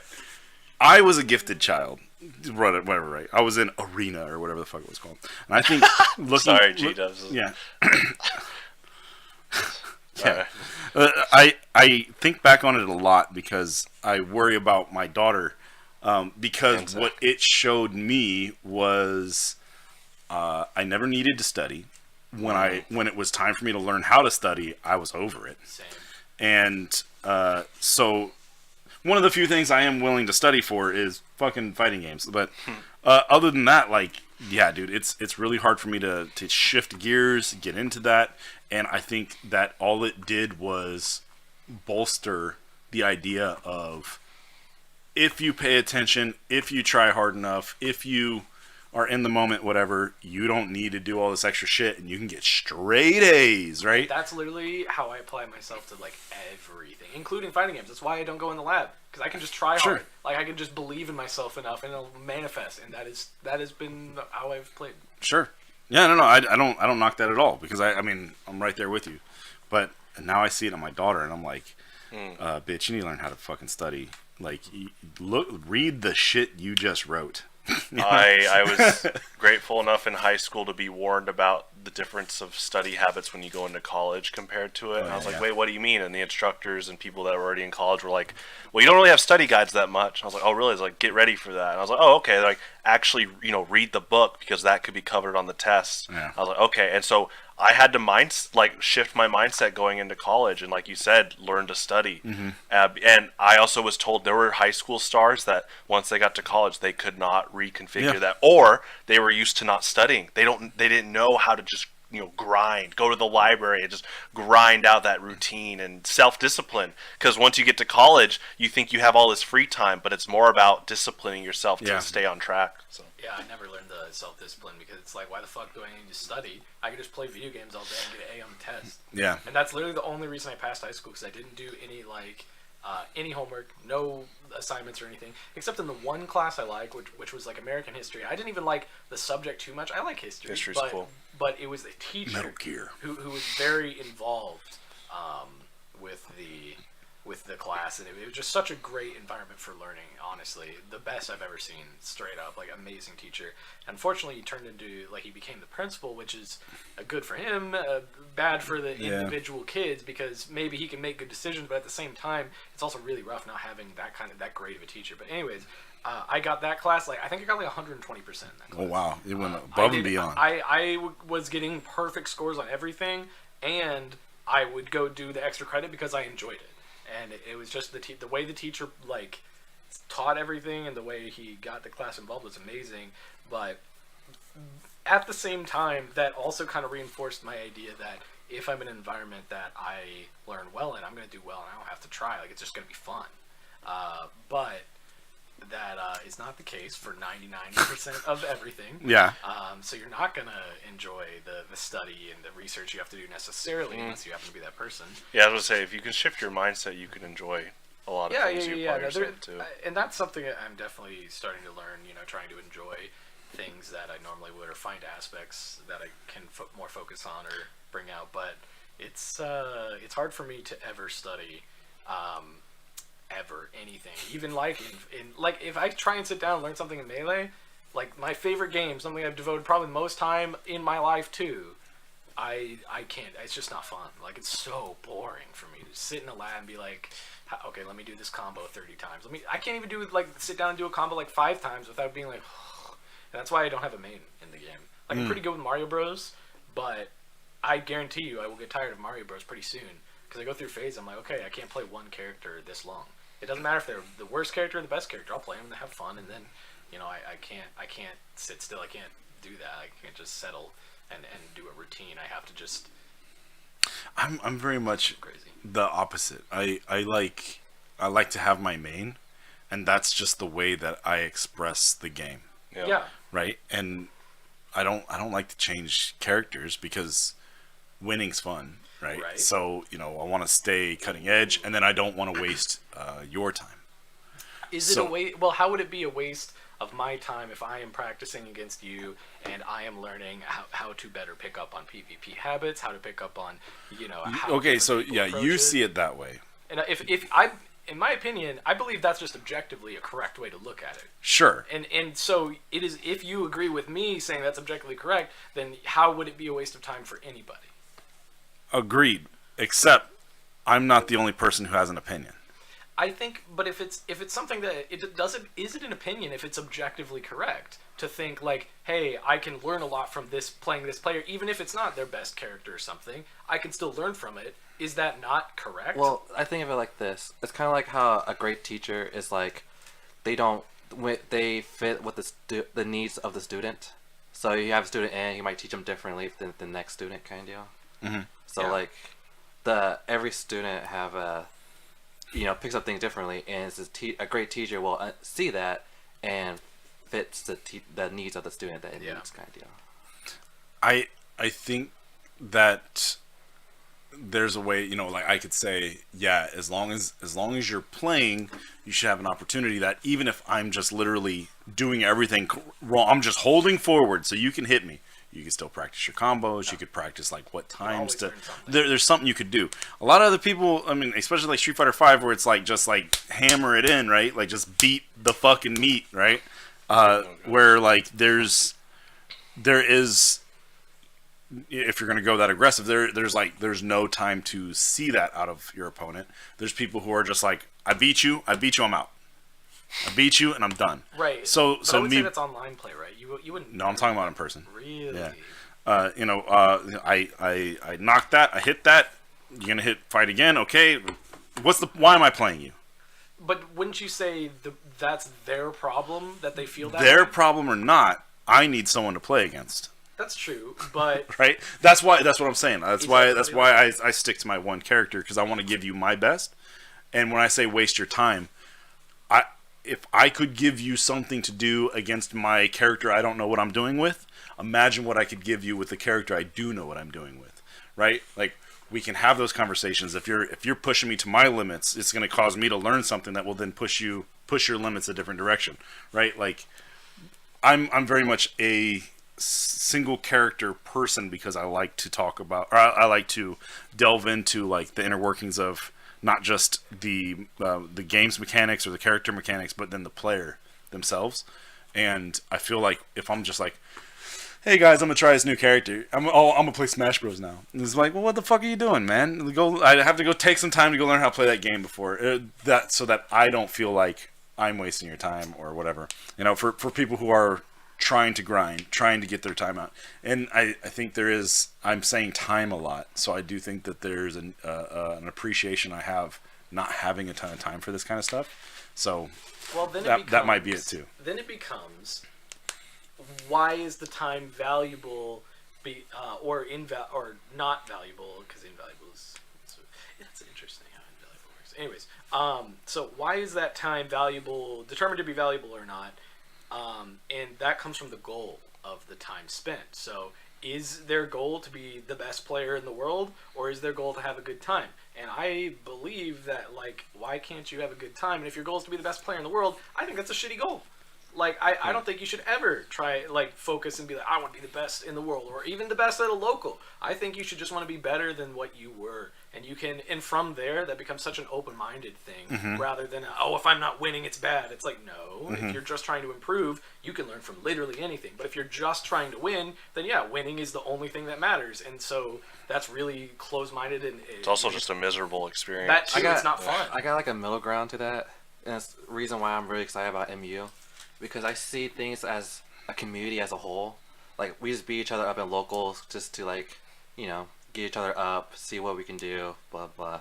But once we like, all right, we're taking our group of guys to another city. Say, all right, let's train up, work together, kick some ass, and do our best. Versus St. Louis tomorrow. Yeah, Columbia. That's how I see it. Like, I see locals as just building each other up, and then whenever we go out of town, as our time to shine of our progress. I miss the KCSRK old St. Louis rivalry we had. Yeah, that's fun. Those like crew battles and like legit rivalries where St. Louis would invade and people would have to defend bracket. And, yeah, man. It was a good time. You know, I think, man, I had it, and then Michael said middle ground, and I was like, ooh, where's this going?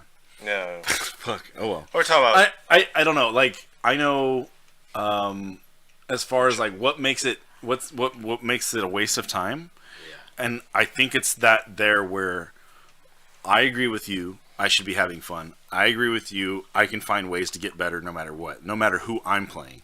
As long as I'm playing the game and I've got someone to do something with me, even if it's just the arcade, I can still do something. I can work on something. I can try to do X, Y, Z, right? Like, there's something for me to get. But I know for a fact that's not what everybody thinks. So I guess my concern of wasting someone's time is within 3 rounds, not 2 fights, and I'm talking fighting game, right? Two rounds equals a fight, right? Within 3 rounds, I can tell what your opinion is, right? Like, if me and you were gonna go play, we could fucking do random select and have a great time. Me and Pete, we have random select times. It's a great time. It's a fun time, you know. You fuck around, you have a good time. You're learning different things. There's so much to get out of a random select time, right? But you go play the population, right? And I say the population because I mean more than half. It's not that opinion. It is, I'm going to be the best. This is a competitive game. And fighting games, like, it might be great to take the community and go to another city and, you know, get everybody better. It's a one-player game. Yeah. It's a selfish game. No matter what, it's a one-player game. It is. And the point is to win the match. Yeah, I agree. You should play to win. You should play to win, because if you're not, then you're not playing the game. Well, the thing is, I'm not that competitive. That's fine. Nick is a bit contrarian. That's fine. I'm very much. But you can hold your own. Well, the thing is, If you couldn't hold your own, I'd tell you to shut the fuck up. Well, but you can. I can, but it's very much in my own way, and it's in a way that would waste people's time. And then it becomes, okay, let's say you don't, like, you were saying, oh, it'd be, in whatever reasoning, not saying it's, like, invalid or anything, but, whatever reasoning you think would be a waste of time, of another person's time, to, like, do random select. Well, what if you do random select in tournament, and consistently, and you're really good at it, and you win? Then why does it become? It can't be a waste of time for them because that is what they are running into in these serious matches of theirs. Sure. So that's why I always say I don't have a main because there are a lot of times where I'll be like doing well, like I'll be set to win a set, and then I'll switch to like Kirby, or I'll switch to some character that's very bad in the matchup just because I want to have some fun with it. And sometimes it throws people off. Sometimes I'm just happen to be playing really well that time, and if they are not ready for it. It's like, was it a waste of your time to play me? And then, here's the difference here. All right, here's the difference, and you've already answered this a long time ago. But the difference is, Michael, how many characters do you play? I have five. Well, I have one main and like 5 secondaries. 5 secondaries, and of those 5 secondaries, is one way better than the other 4? Dr. Mario. Yeah, Dr. Mario. Oh, okay, cool. So you play one character. Mm-hmm. All right, cool. So of that one character, how many are in melee? There's like 26. Okay, cool. Pete, how many characters do you play? 2. Main and a secondary. A main and a secondary. You put a lot of work in that secondary. He does. Yeah. What about your next 4 under your secondary? What is that? Samus? Do you even have those?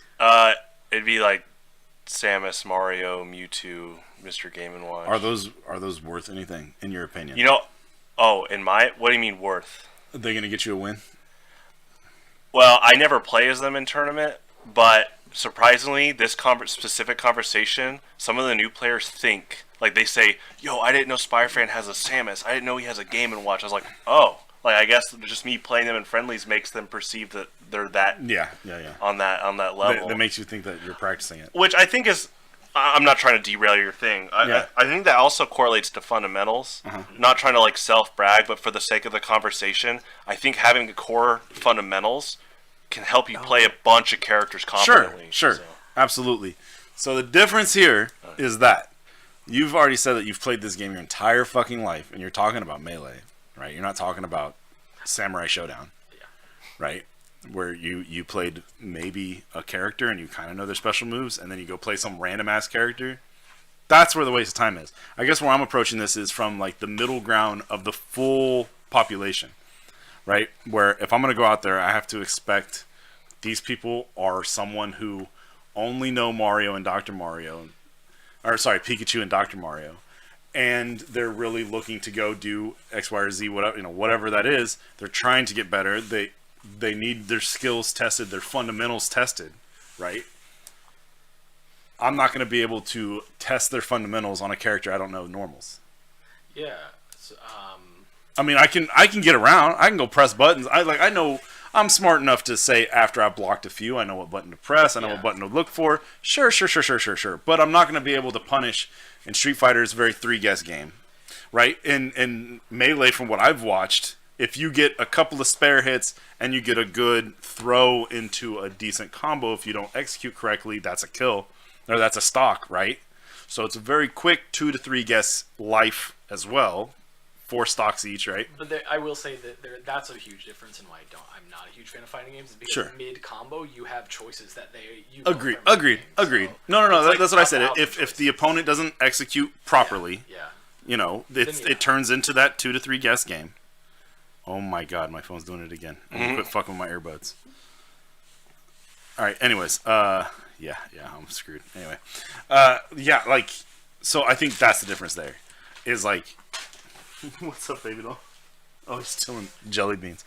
But like, I think that's the big difference there is in the two conversations, or we're basically having 2 different conversations because we're looking at it from a general approach versus your not weird ass, but just invested, right? I suppose, but I have an example that's and I just want to see what you think about this. So, It was a while back. I don't remember the players tag because they were unmemorable. That's not nice. Thanks, dog. Because of how they chose to be. So they were a Falco player, and I was like, it was at I think it was a regional, and they were playing some games with somebody, and I was like, yo, can I hop in on a rotation?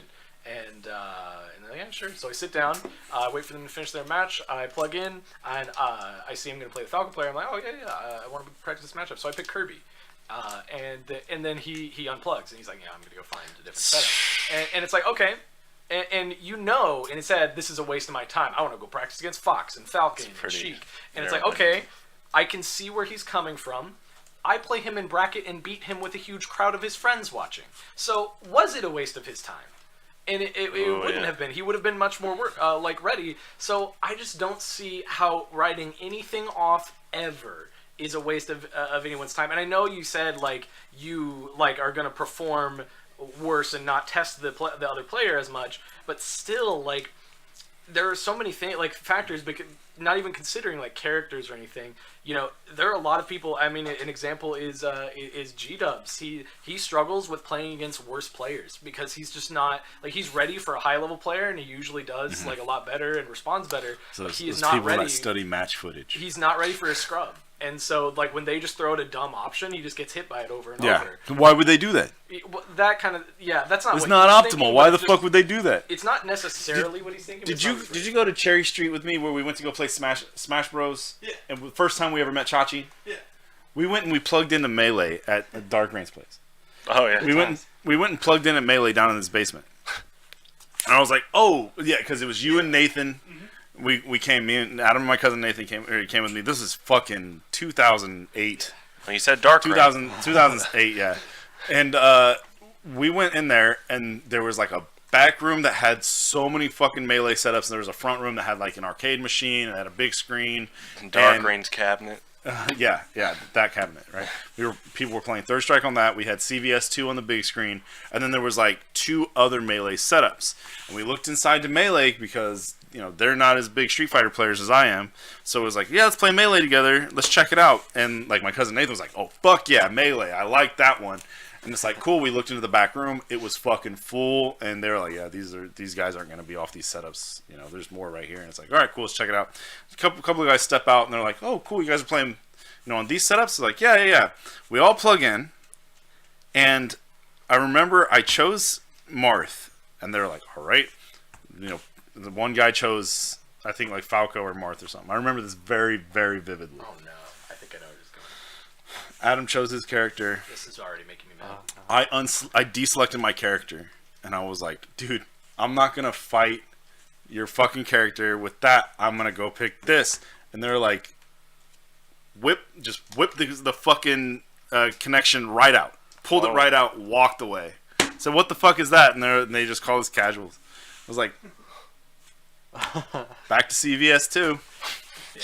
And the thing is, people never went back because of that. I just find it interesting that people will do that, and they'll have the exact same, because in those people's eyes, that's the same mentality as that Falco player. But I was yeah. Same exact mentality. Oh, this is stupid, not worth my time. And then I beat them in bracket because they were unprepared, and I just am wondering how you can possibly justify this player is not worth my time, or this character is not worth my time. I don't see how you could justify it, even if you play against somebody who is a very bad player. But how, I'm thinking about the word to use here, and I think just unintelligent do you have to be? Narrow-minded. Narrow-minded is a great example. Nested. But Yeah, you keep saying nested. Very well, nested. That's what Axe, the Pikachu player, talked about. Pikachu is not a common character, and Axe is from Arizona, and now he's a top 10 player. But he recently was talking about, back then in the late 2000s, no one in Arizona wanted to play me in friendlies. And he's like, but then they had to play me in bracket, and I kept beating them. You could have practiced. And I was like, yeah, that's it. Dude, shout out to our local guys, the Neck. He was Marth, and when I was a Mario main, Marth and Mario was a super rough matchup for Mario. Mm-hmm. He could easily brush me off. I don't need to learn that matchup, but he was always open to play me. Yeah. A low tier character against a character that is recorded well, as just as smart, and also has that maturity advantage on most Melee players because he's just like not a little kid. I think G-Dubs is talking to you, Nick. Also, Oh yeah, he was talking about how you talked about how he will fail to a scrub. yeah. You cannot work with any information that is not given to you. So if this Peach is constantly down smashing, you can't say, well, they're not going to down smash again. If you thought that one time that might be okay, and they down smash again. Who teaches this guy? Me. G-Dubs. You teach him? Yeah. Yeah. You teach him about respect? Yes. And that he's not like a this guy sucks type player. He's usually the opposite. Like, he assumes people are really good, and he's trying to respect their options too much. Yeah. And that becomes a problem. But he also just struggles with like G-Dubs, you disrespect. Always disrespect. Disrespect. You lose a whole set or you win a whole set, doesn't fucking matter. Next round starts, it says fight. You disrespect. You always disrespect. Until it's kinda, budged This kind out. of goes with I told G-Dubs yesterday is to like true disrespect. your first match of the tournament tomorrow. You gotta start guns blazing. Don't wait till later in bracket to warm up. You gotta start now. You gotta start immediately. Yeah, you got to get in there. Go for your big shit right away because if they let you have it, guess what? You hit it. Dude, Yep. I had to do that. At this last tournament because we do random seeding. That's my favorite. Everybody in Smash Team hates random seeding because they're cringe. But they're afraid of I don't playing mind it. somebody who's I don't too mind good. it. They're afraid of playing someone who's too good. I hate both sides of that argument. Yeah. Of I'm so good, I shouldn't have to play through the entire bracket. I've proven myself. Yeah, kiss my ass. Yeah. Go off. I paid $10 to be in this tournament, and I have to play Justin Wong first. Yeah. Go home, Dude, Yeah, no, yes, my bracket was literally... You've defeated yourself. Go home. Yeah. Yes. My bracket was the six my entire bracket was only really good players. Like the top players at that tournament, those were the only people I had to play that tournament. I did not get anybody who was like like kind of a lower half. Sure. Like everybody I played was super. It was like incredibly stacked, and so it was really funny because a loser's bracket was like a bloodbath, but still, like, I really enjoyed that because I was like, oh man, my round one, I have to be like really on it. My round one was Michael, and I had to be dealing with that shit. We usually fight each other like in top 4. Yeah, I know. We'll usually play each other like way late in the bracket, so I had to play in round one. Yeah. And then round two, I had to play the guy who he beat me last week when I was drunk off my ass, but he beat me last week, and I had to play him, and then I had to play the next guy was like someone else really good, so it was an insane bracket, but I loved it, and if I would have lost, I'd been like, man, that was still a great bracket because I got to play really good players, and Pete's always told me something that I'm like, yeah, no, 100%, and I've been telling other people is that if you enter a tournament, and if you enter a tournament, you're either if your goal is to win, then you will play everybody, and if your goal is to improve, then you can learn from every match. So like. Yeah. Why are you entering the tournament? Yeah, If you expect to win, you're gonna have to fight a ton of people. If you I don't want to fight this win, guy. It's like, well, if he's really good, you're gonna have to fight him eventually, right? Yeah. If you think you have a chance at winning, then you can beat everybody. Then you think you have a chance at beating everybody. And if you just want to improve and you want to play, then you'll play everybody because why wouldn't you want more experience? That's where the bad PR culture of Smash kicks in because players want to go 3-2 because it might help their PR placement for top 10 local. Dude, it's all but they don't about what you can put power on your ranking. Twitter banner. I hate Yep. that shit. It's not about winning the bracket. It's about I don't want to go 1-2 because my 8th place in Kansas City is tampered with. I want to be honorable mention this time. Yeah, it's bad. It's super. Yeah, like it's so bad back then. It was so bad that like people didn't want to play friendly because they don't get downloaded. Yeah. Either for that day or later on. Yo, Luxon says if he were you guys, he would just win every match. Just do That's that. what I do. Yeah, just win them all, right? I come just close. don't lose. Just play to win. Yeah, but the greatest part, I thought, the greatest thing about that day, and like other days we've been doing random bracket, is that people when they lose, when they busted out in our bracket, they continue to stay and play friendlies. Yeah. Yeah, And that's Yeah. like so cool. That's a huge thing, I right? hate when people just leave. They go O2 and leave. What the fuck are you doing here? O2 and Leave are The not worst- competitors. They're, Oh, that's interesting. Yeah. Yo, good night, Send Zach. tweet. Later on, See, man. Zach, Yeah. O2 and out are not competitors. Interesting. Win the tournament and leave, no, also not a competitor. Interesting. Okay. Yeah. I see what you're saying. You don't even exist. You might as well be computer. Who gives a shit? We all lost to the arcade And- today. And what's crazy is why You would you don't that? fucking exist. Why would you do that in Melee of all games? The most grassroots, community-driven community, you Made know? by Nintendo. Made by fucking Nintendo. Why would you do that? Grassroots. Why do you take yourself so seriously about this kid's fucking party game? Where a Fortnite kid that got 77th made more than Hungry Dude, Bucks his the whole, dude got like, last career. place and made more than Hungry Box did in a year. Yeah. Whoa. Like, legit. Melee real. has no money. There's Why do no you money take in this yourself so game. seriously? Sure. What, and nobody looks at the top players of Melee and says, wow, so much respect from the outside. From the outside, we're just fucking losers playing a little kid's game. That's what we're doing. We are losers playing a kid's game. Wow. Oh my god, take stock of your surrounding and who you actually are playing Yeah. this game. Be part of the community. Make fucking friends. People Make don't know how to friends. do that shit anymore. They Yeah. don't know how to make friends. They show up and be like, oh, I grinded Uncle Punch and it didn't fucking work, I'm out. I'm pissed. Yeah. My character can't do shit. My character sucks versus this character. It's unwinnable. There it is. Fuck you, and There I'll it see is, you though. next week. My character, not me. It's not me. It's my opponent. He cheesed me. No, it's not me. Yeah, It's my my- fucking my character. That character. matchup's unwinnable. No, if I would have gone to this other stage, I would have had a higher percent chance of winning. I gosh. didn't grind that out enough in Uncle Punch. I didn't get 100% consistency. To fucking today on my. I didn't have enough glint on my ledge dash. It's kill yourself. So this fashion from Nick, this is how he formed like what today Melee community is like now. Yeah. Because like it wasn't that long ago. It was like right when COVID ended. It was like a fresh start.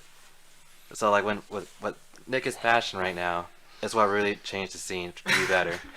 He basically he once a lot of the toxic people left on their own accords. Yeah. The AKA like I play Melee because I want to be in the next documentary and I don't care about having fun with people. Once a lot of those people left, Nick was like, I see the opportunity to make this a lot like a true grassroots friendly scene again, where we stick around and play friendlies and blah blah blah, and it's been paying off. So. And we have like we had that way before back in And Pew Pew was around. yeah, and Nick was there too, and That's what I wanted. yeah, and that's what like Pat House is like. We're crowded. Like there was a time too where like people will like judge venues like, oh, this venue's crap, you know. It's like, dude, we had setups in the parking lot. We had Yeah, that's the beauty of Pew Pew. It we was had- small, but the spirit. what's it called? We had what's it called like Well, we took over the barber shop sometimes. what is like Oh. what Chiefs trail no, Tailgating? Yeah, we had tailgating. We basically at Pew 'cause it Pew. was- the shop's so small. I remember one of the most memorable sets. I don't remember what the fuck happened, but I remember the setting. It was like 95 plus degrees outside. Hot as fuck. For Missouri, especially. Sun directly coming into the shop window. Like, guess what? It was too crowded anyway, so it was already unbelievably hot in there and sweaty. Of course, it smelled amazing. So, we had setups outside. We had some in people's trucks. Shion, you remember Shion? I love fucking Shion. He's amazing. I love Shion. But he was not amazing at Melee, but he was really good at PM, and I was really bad at both. And I was mediocre at PM, but I was not very good at Melee. But I remember somebody brought... So there was like a setup with like an umbrella that didn't do anything because of the angle of the sun. And so the sun was shining directly on our setup. And you know what the setup was? It was a GameCube with the fucking screen attachment on it. Nice. And you know what he did? He camped me the fuck out on FD as Peach. He would just throw turnips the whole time on this laggy ass setup. And you know what? I was like, this is amazing. This is the best experience of my fucking life. I love this shit, dude. And oh my god, it was so amazing. And it was so much fun. I don't care if I lost. I don't care if he was playing lame. I don't care if it was so hot. It was so fun to be in that community in that moment. And those moments are, for the most part, gone. Because what a lot of people want to do is, I gotta get this clip for Twitter. I gotta make sure I get my engagement up. I gotta live stream this. I can't go. I'm a top player. I can't be going to locals. I have to be staying home streaming. I gotta make more money. I gotta get sponsorships. It's like, dude, this game. Why are you getting into this game for money? play play. Like, I get people want to help the scene grow, but the scene has never grown because of sponsorships. It has never grown because of that. It's grown because of the community, which attracted people because it was just a game that people loved, and now people love engagement. They love Twitter numbers. They love follower counts. They love subscribers. They love money, which, as you get older, you do need to shift your focus towards, a sustainable life, of course. And you can do that with Melee through streaming and stuff, but I just see so little effort in the way of growing and fostering the community's heart that it has always had. I guess not always, but it did have. And now it's just getting the numbers up. We want more attendance. We don't want more friends. We want more attendance. They only care about these fucking numbers and shit. And all I wanted, I was gonna fucking kill myself. And then I was like, you know what? I have no fucking friends. Maybe I could, go play some Smash Bros. My favorite game, Brawl. I played Lucas back then. I played Lucas and Brawl casually.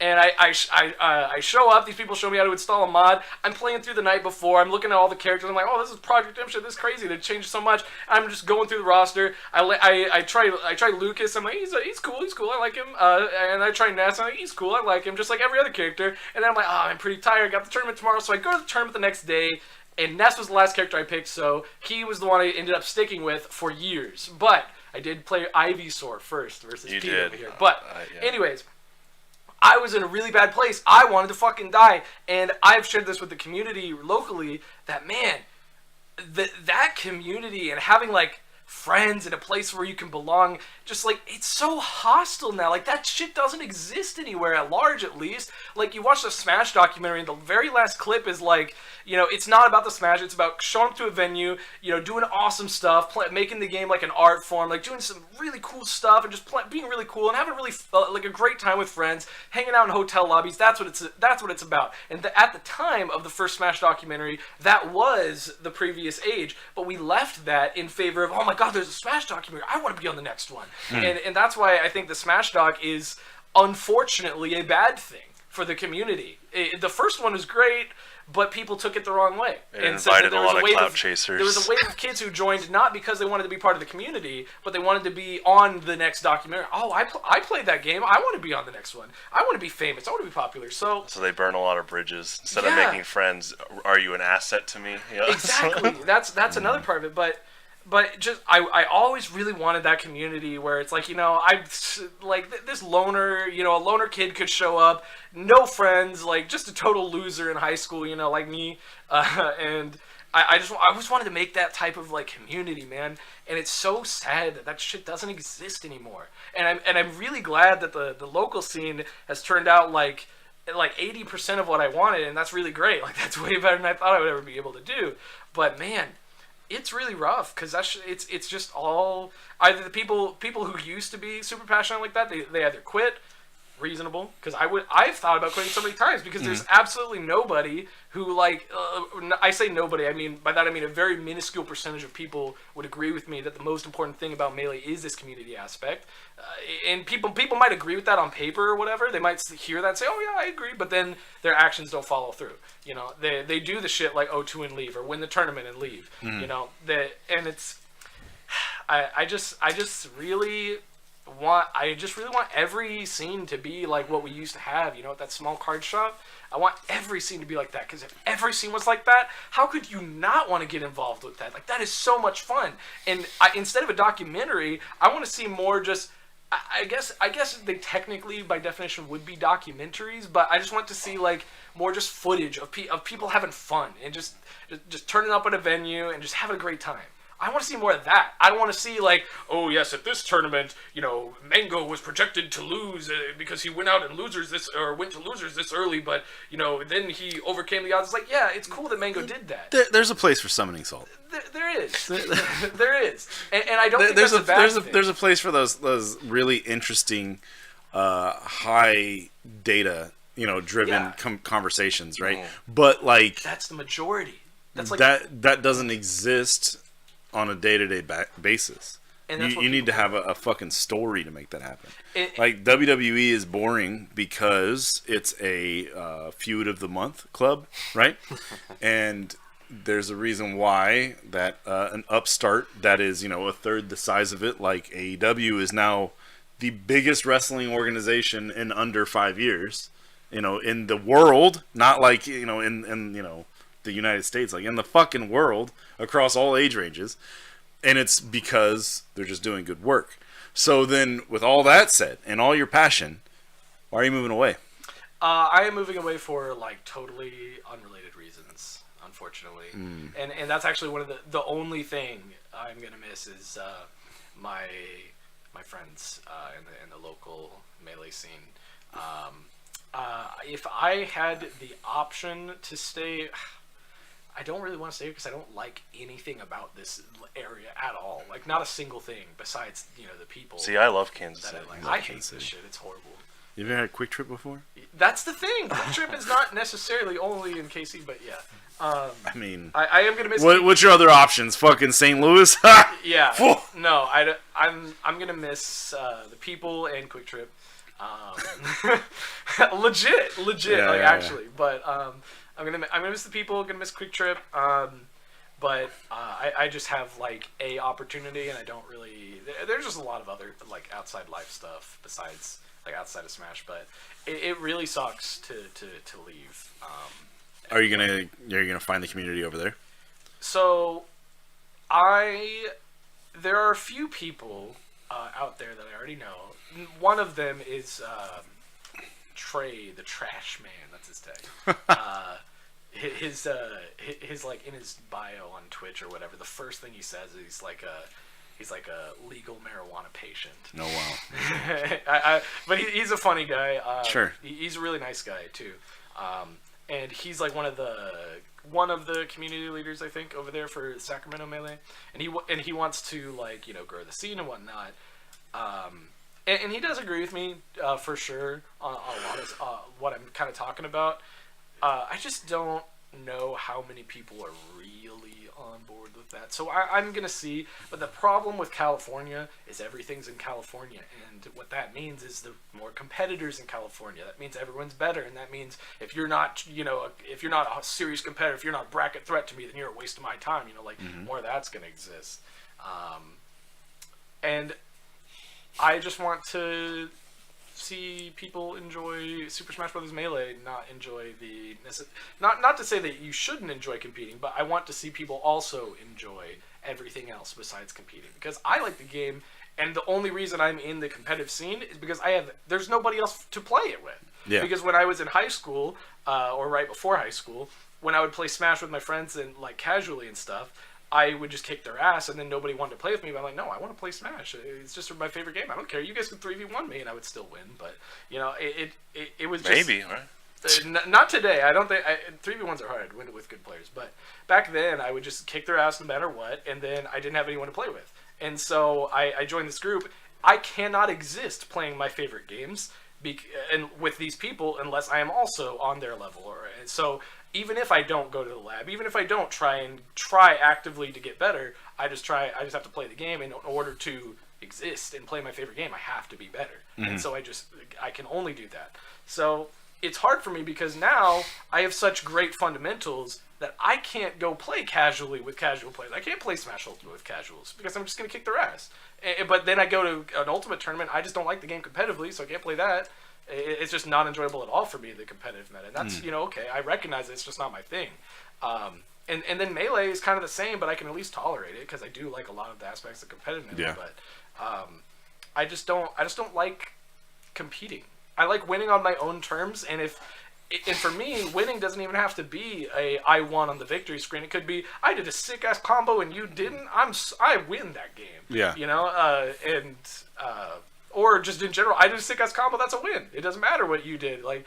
I just really enjoy interacting with opponents, and I really enjoy every aspect of the game. I love items. I love how dynamic the game can be. I love how fast paced it can be, and how many variables we got going on. And it's just nobody else is like that.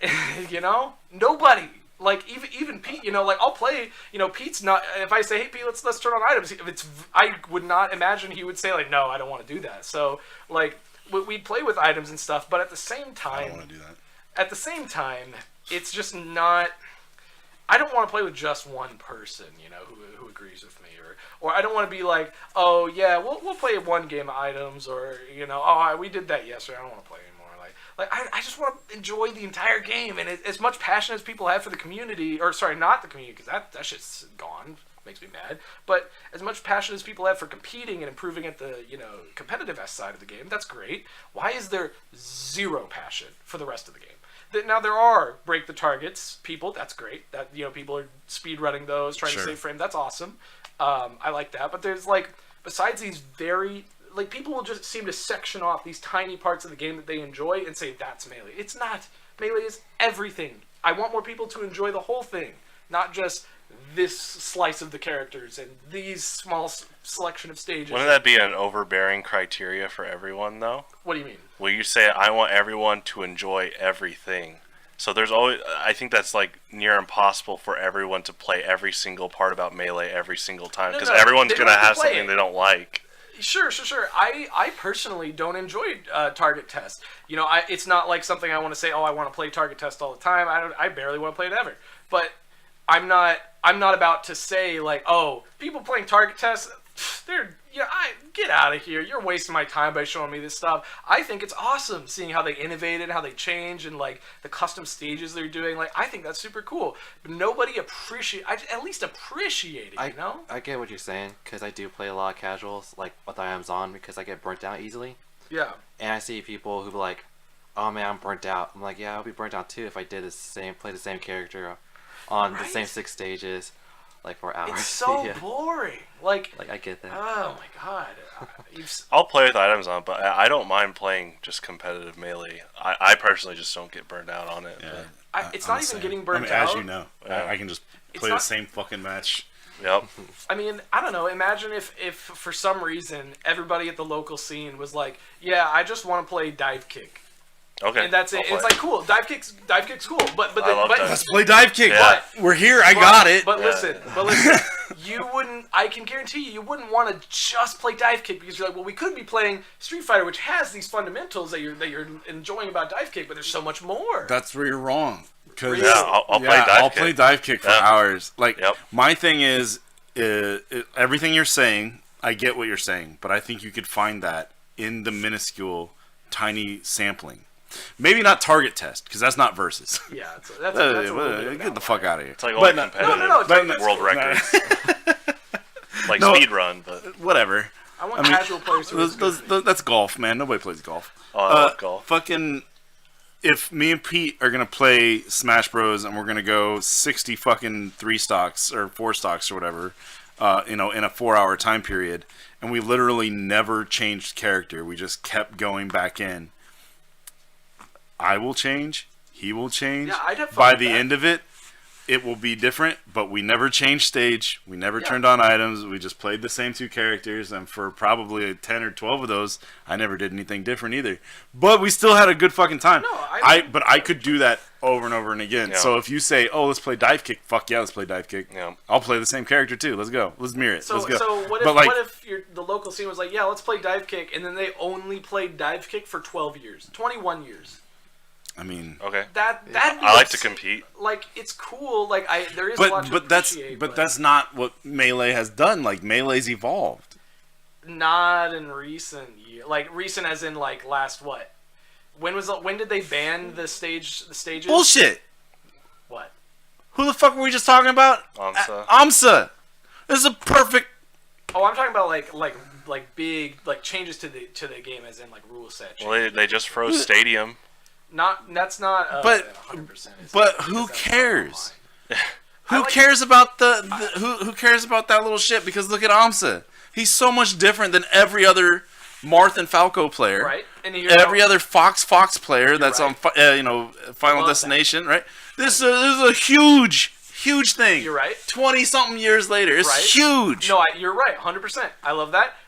But guess what? If items were on, there would also be a lot more variables. So what? More variables. This is how I see it. More variables, better. If healthcare was free and I also didn't have to pay with it for my taxes, boy, that would be a different America, wouldn't it?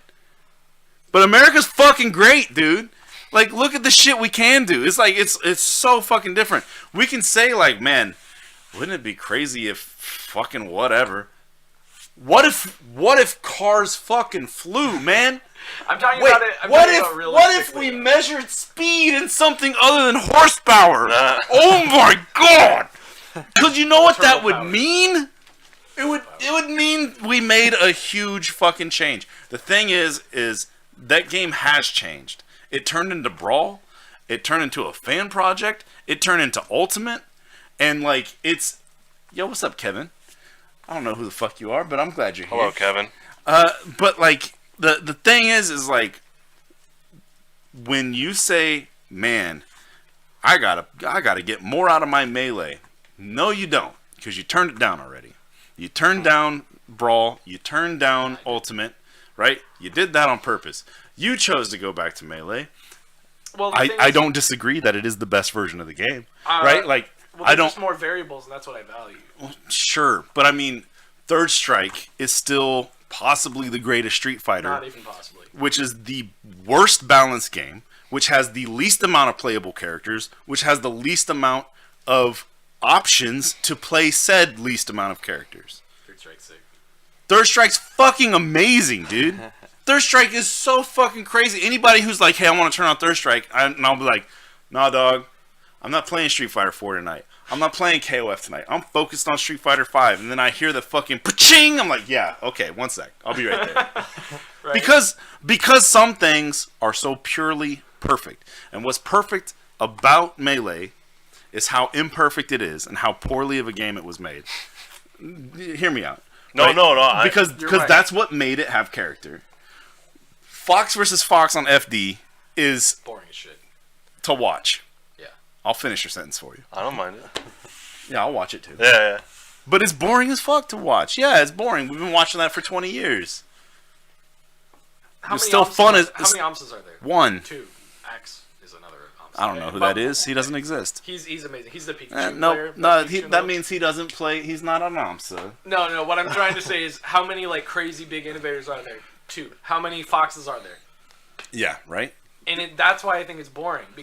And the thing is, even if Is it though? It is. Because you Well, have. look at what Kevin just said. how often do I get to like- play against Amsa? Kevin says, metagames will become more stagnant as it goes on. That's just how time works. Even if you add stuff, we'll see stagnation eventually. Sorry, one of my eyes sucks. Yeah, I think if Melee had items on, there would be strategies that we'd be pushing Yeah, more sure, than others. sure, 100%. sure. But then that's a different. I mean, I do think that's like a Well, drastically different game. I see it like another event, kind of like Doubles is. Yeah. I would love items, but anyway. Yeah, I would be down for that, like a separate event, right? Sure. Like Sure. that. And the thing is, why is that not a thing? Why isn't that a thing?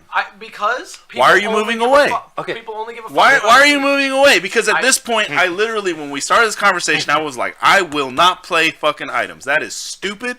I hate it. And at this point, now it's another event, and you're leading it, and you're getting us all excited for it. I'm in. Let's go. Let's go play fucking items. Let's go play fucking 4v, or like all for one. That's because that's dumb too. No, Let's go do It's it. amazing. I love Yeah, it. no, it's. Try out the box. You know, Yeah, I'll do it on a fucking keyboard and mouse. Let's someone's pushing go. that. What you're saying, it's like there's a tournament online. I know you don't like care for online, but bad. it's called like Monday Mix-Ups, and every week is something different. Like one week it was only Poke Floats. Next week it was like reverse mains. Play the main. I with love your reverse opponents. mains. Yeah. Reverse mains are awesome because I don't lose. You know how they do We used it? to do that in Street Fighter. man. Well, you know how they do it online now? Huh. They tell them about how like they prove who your Oh, main because is. Smash GG keeps records of your like what characters you choose. So I can't bluff that I Yeah. played Falco, but my main's Yoshi. Like they have to play Yoshi because the Gotcha. algorithm tracked that I Gotcha, played it gotcha. the most. That's cool. Yeah. That's smart. Modding in more Data-driven. neutral stages. I don't think we need to mod melee in order to have more variety than, like, vastly more variety than what. Oh, I love like Smashville and stuff. I would love those. Not to say the modded stages are bad, because the Smashville is really cool. There are a lot of cool neutral stages. I like those. See, I Those haven't would be fucked with any awesome. of that. But I don't also don't see it. With Nintendo the way they are, I don't see that being a feasible future. Yeah, we went from My thing is Nintendo says you can't have Smash at Evo. well, Okay, so Smash Evo's in for a lot of big money. That's why they can't do it. Capcom says we can't make our own T-shirts. Fucking stop me. Yeah, that's pretty Capcom bad. Capcom says I can't stream this because I screamed at the beginning of my stream. And now register. I your read that locals. like multiple times. I was just like, is this? Did they really just say this? They Like, say, well, I think that big thing they put out is pretty contradictory to a lot of the points that they make. But Yeah. that being aside, stop me. What money? Capcom police. Like, okay, Evo. Yeah, you go stop Evo. They got some money behind them. They got some sponsors behind them. They got other things going on. Pokimane, right? Come stop me. Yeah. Is Pokimane promoting Evo? She owns it. Timeout. She saved Evo with money. I thought it was like it's just because she had a partner that was tied with I don't know the Evo. real story. I don't care. So, look, Oh man. come stop me though. Come stop me from running my local. Like, come stop me from streaming my local. You gonna what? You gonna delete my VOD? The Capcom police. They will. Sure. Who gives a shit? What did I do on my VOD? You know what's special about it? Well, you gonna the stop thing me? is- You gonna stop me from locally recording? Like, I mean, you gonna stop me from finding answers?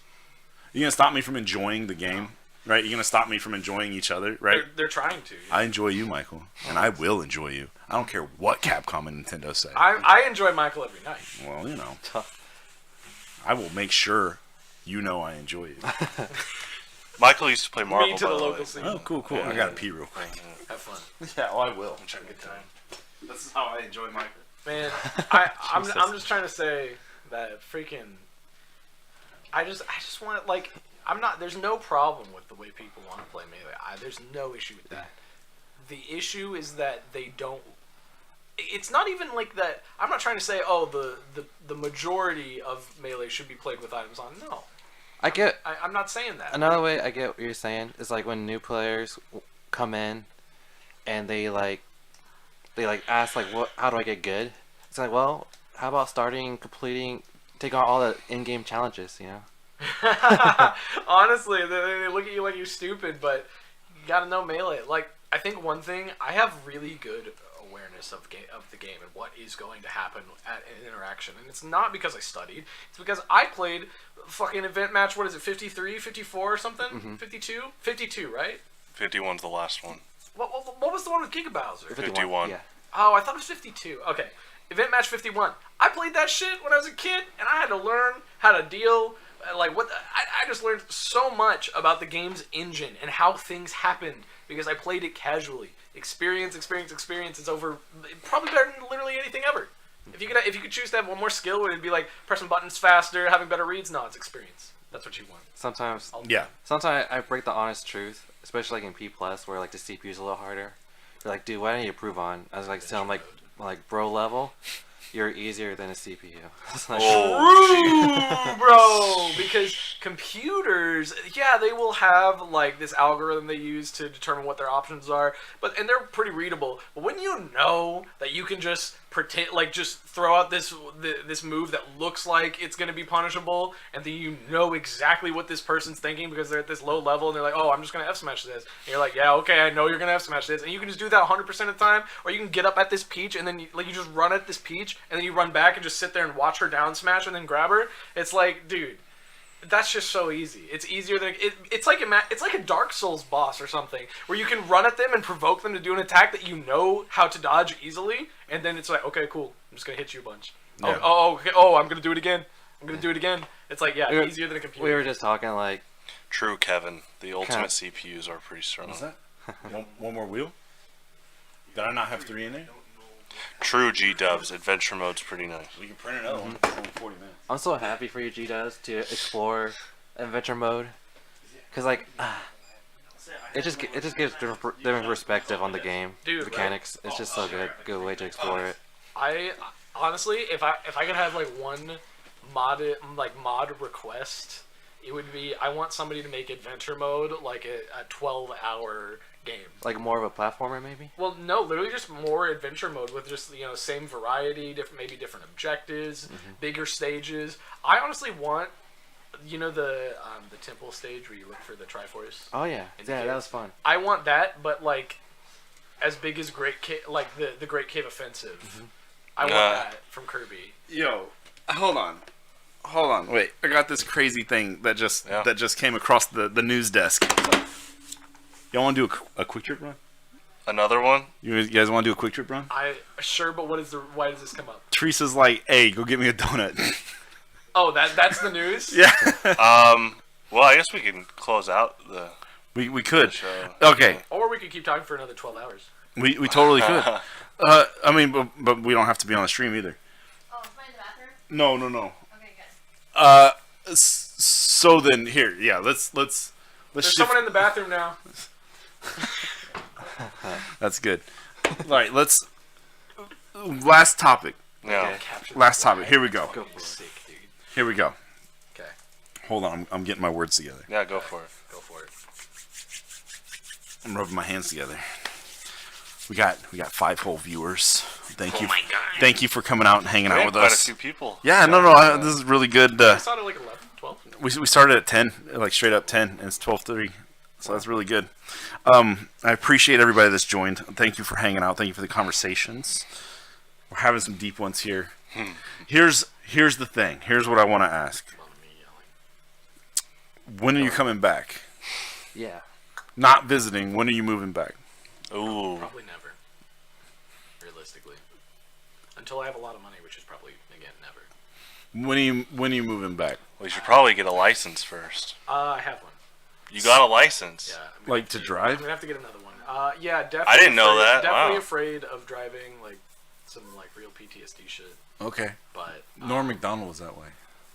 Oh, man. That's so sad that he died. So, but I so- didn't know you had that. Having a license is really good. So. I'm gonna have to get a new one in California. I don't know if they make me retake it or have to just like do something with the state. I don't know. it'll be after yours like expires. Yeah. Makes sense. You talked about tonight, right? Because straight up, how well do I know you, man? You've commented in my stream a couple times. Honestly, probably better than you would expect, but yeah. Sure, that's fine. But I like at face value, I know you from commenting in my stream. I know the kid you used to be at Pew Pew. I know what people say about you. Really. Yeah. And you know, whatever, right? But what I know the most is what you told me of your upbringing, your personal upbringing, not necessarily where you came from, and that's you can't finish anything you started. True. So you just said specifically that you wish that Melee and the Melee community could be at a certain place, and you just said the community here is about 80% there. Why can't you finish what you started? It's not up to me. Because some people just Because really- my character just sucks. No. Some people. Because the game isn't playing the way I want it to Some people will play. never agree with me, and that's different. Well, it doesn't matter. You're a great leader. Where? That's No. You had this idea, and you've pushed for it, and now you're moving away. I'm but not you're because of this, or but it's not at all but related. you're 24 years old. All right. Back in the day, you're halfway dead. You've already got 4 children, and all of your cows have mad cow disease. True. My wife has one. Nowadays, you are still a child. Somewhere in there, and legally, you're already a grown-ass man. Yeah. And in doing so, nowadays gives you the opportunity to make the decision of what you are, right? It's very easy to say, I'm just here to play friendlies. I'm just here till I'm out of the tournament. I'm here to play all fucking night because I love Melee and I'm going to play all goddamn time, right? Like, you get to make that decision. You get to decide how much you're in. Yeah. And everything I've heard out of you tonight. Again, I don't super know you. You can tell me to fuck off. You don't know me. That's fine. We're just we're personally meeting for the first I like time. hearing your opinion. I No. like everyone's We're personally meeting for the first time. Go for it. You have told us exactly what you want. When are you going to decide to finish it? That's what I keep asking you, and that's why I keep asking it that way. Okay. You don't have to have an answer. That's fucked up for me to ask you to actually have an answer. But if you do, then we already know what the answer is. Well, I there is no plan for me to come back. Okay. It's definitely not impossible, of course, but I just don't see it realistically happening with my lack of funding and my lack of motivation to get that. So what I'm talking about is my like dream, you know, oh, someone hands you $1 billion, what are you going to do with it? First thing I would do is open a venue and just have it be sick as hell. Yeah. You know, it would be Street Fighter, it'd be Smash, it'd be a lot of He'd shit. open a venue. People would have weddings there every other I don't weekend. give a fuck if they want to have a wedding, as long as there's Street Fighter involved. Horses could come up, you know, drop the bride off. I You would know, it'd be probably real beautiful. not allow weddings unless it was like also a tournament. and if it wasn't, fuck yeah, we host that tournament right there.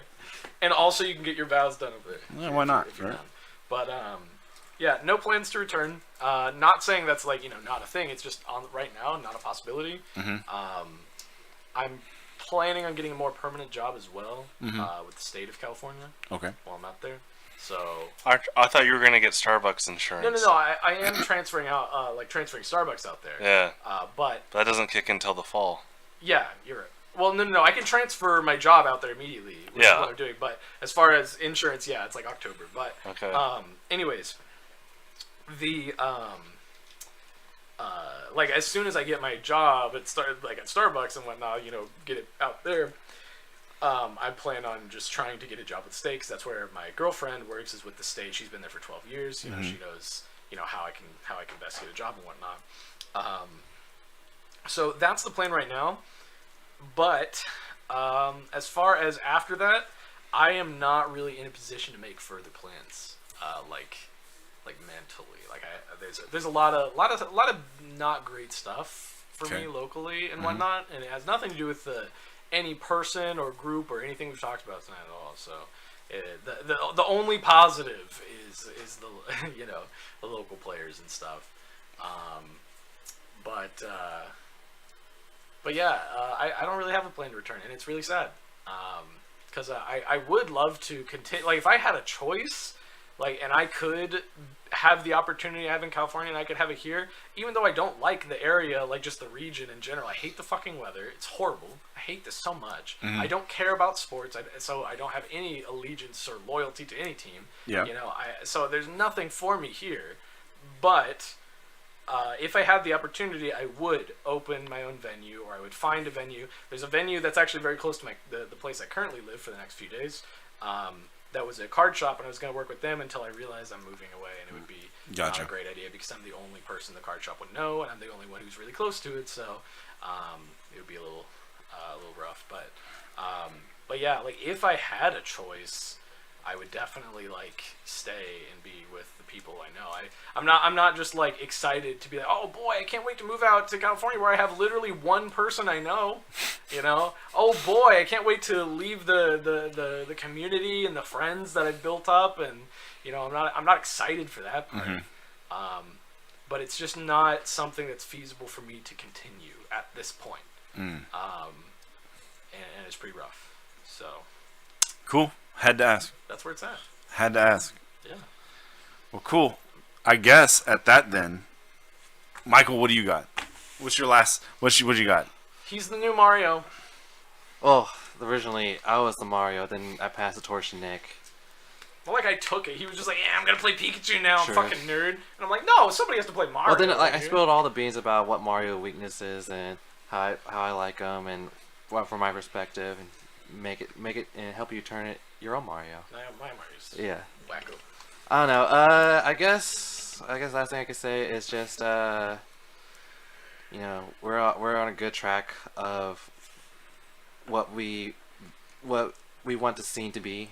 We don't want a place where we hang a status over someone's head all the time.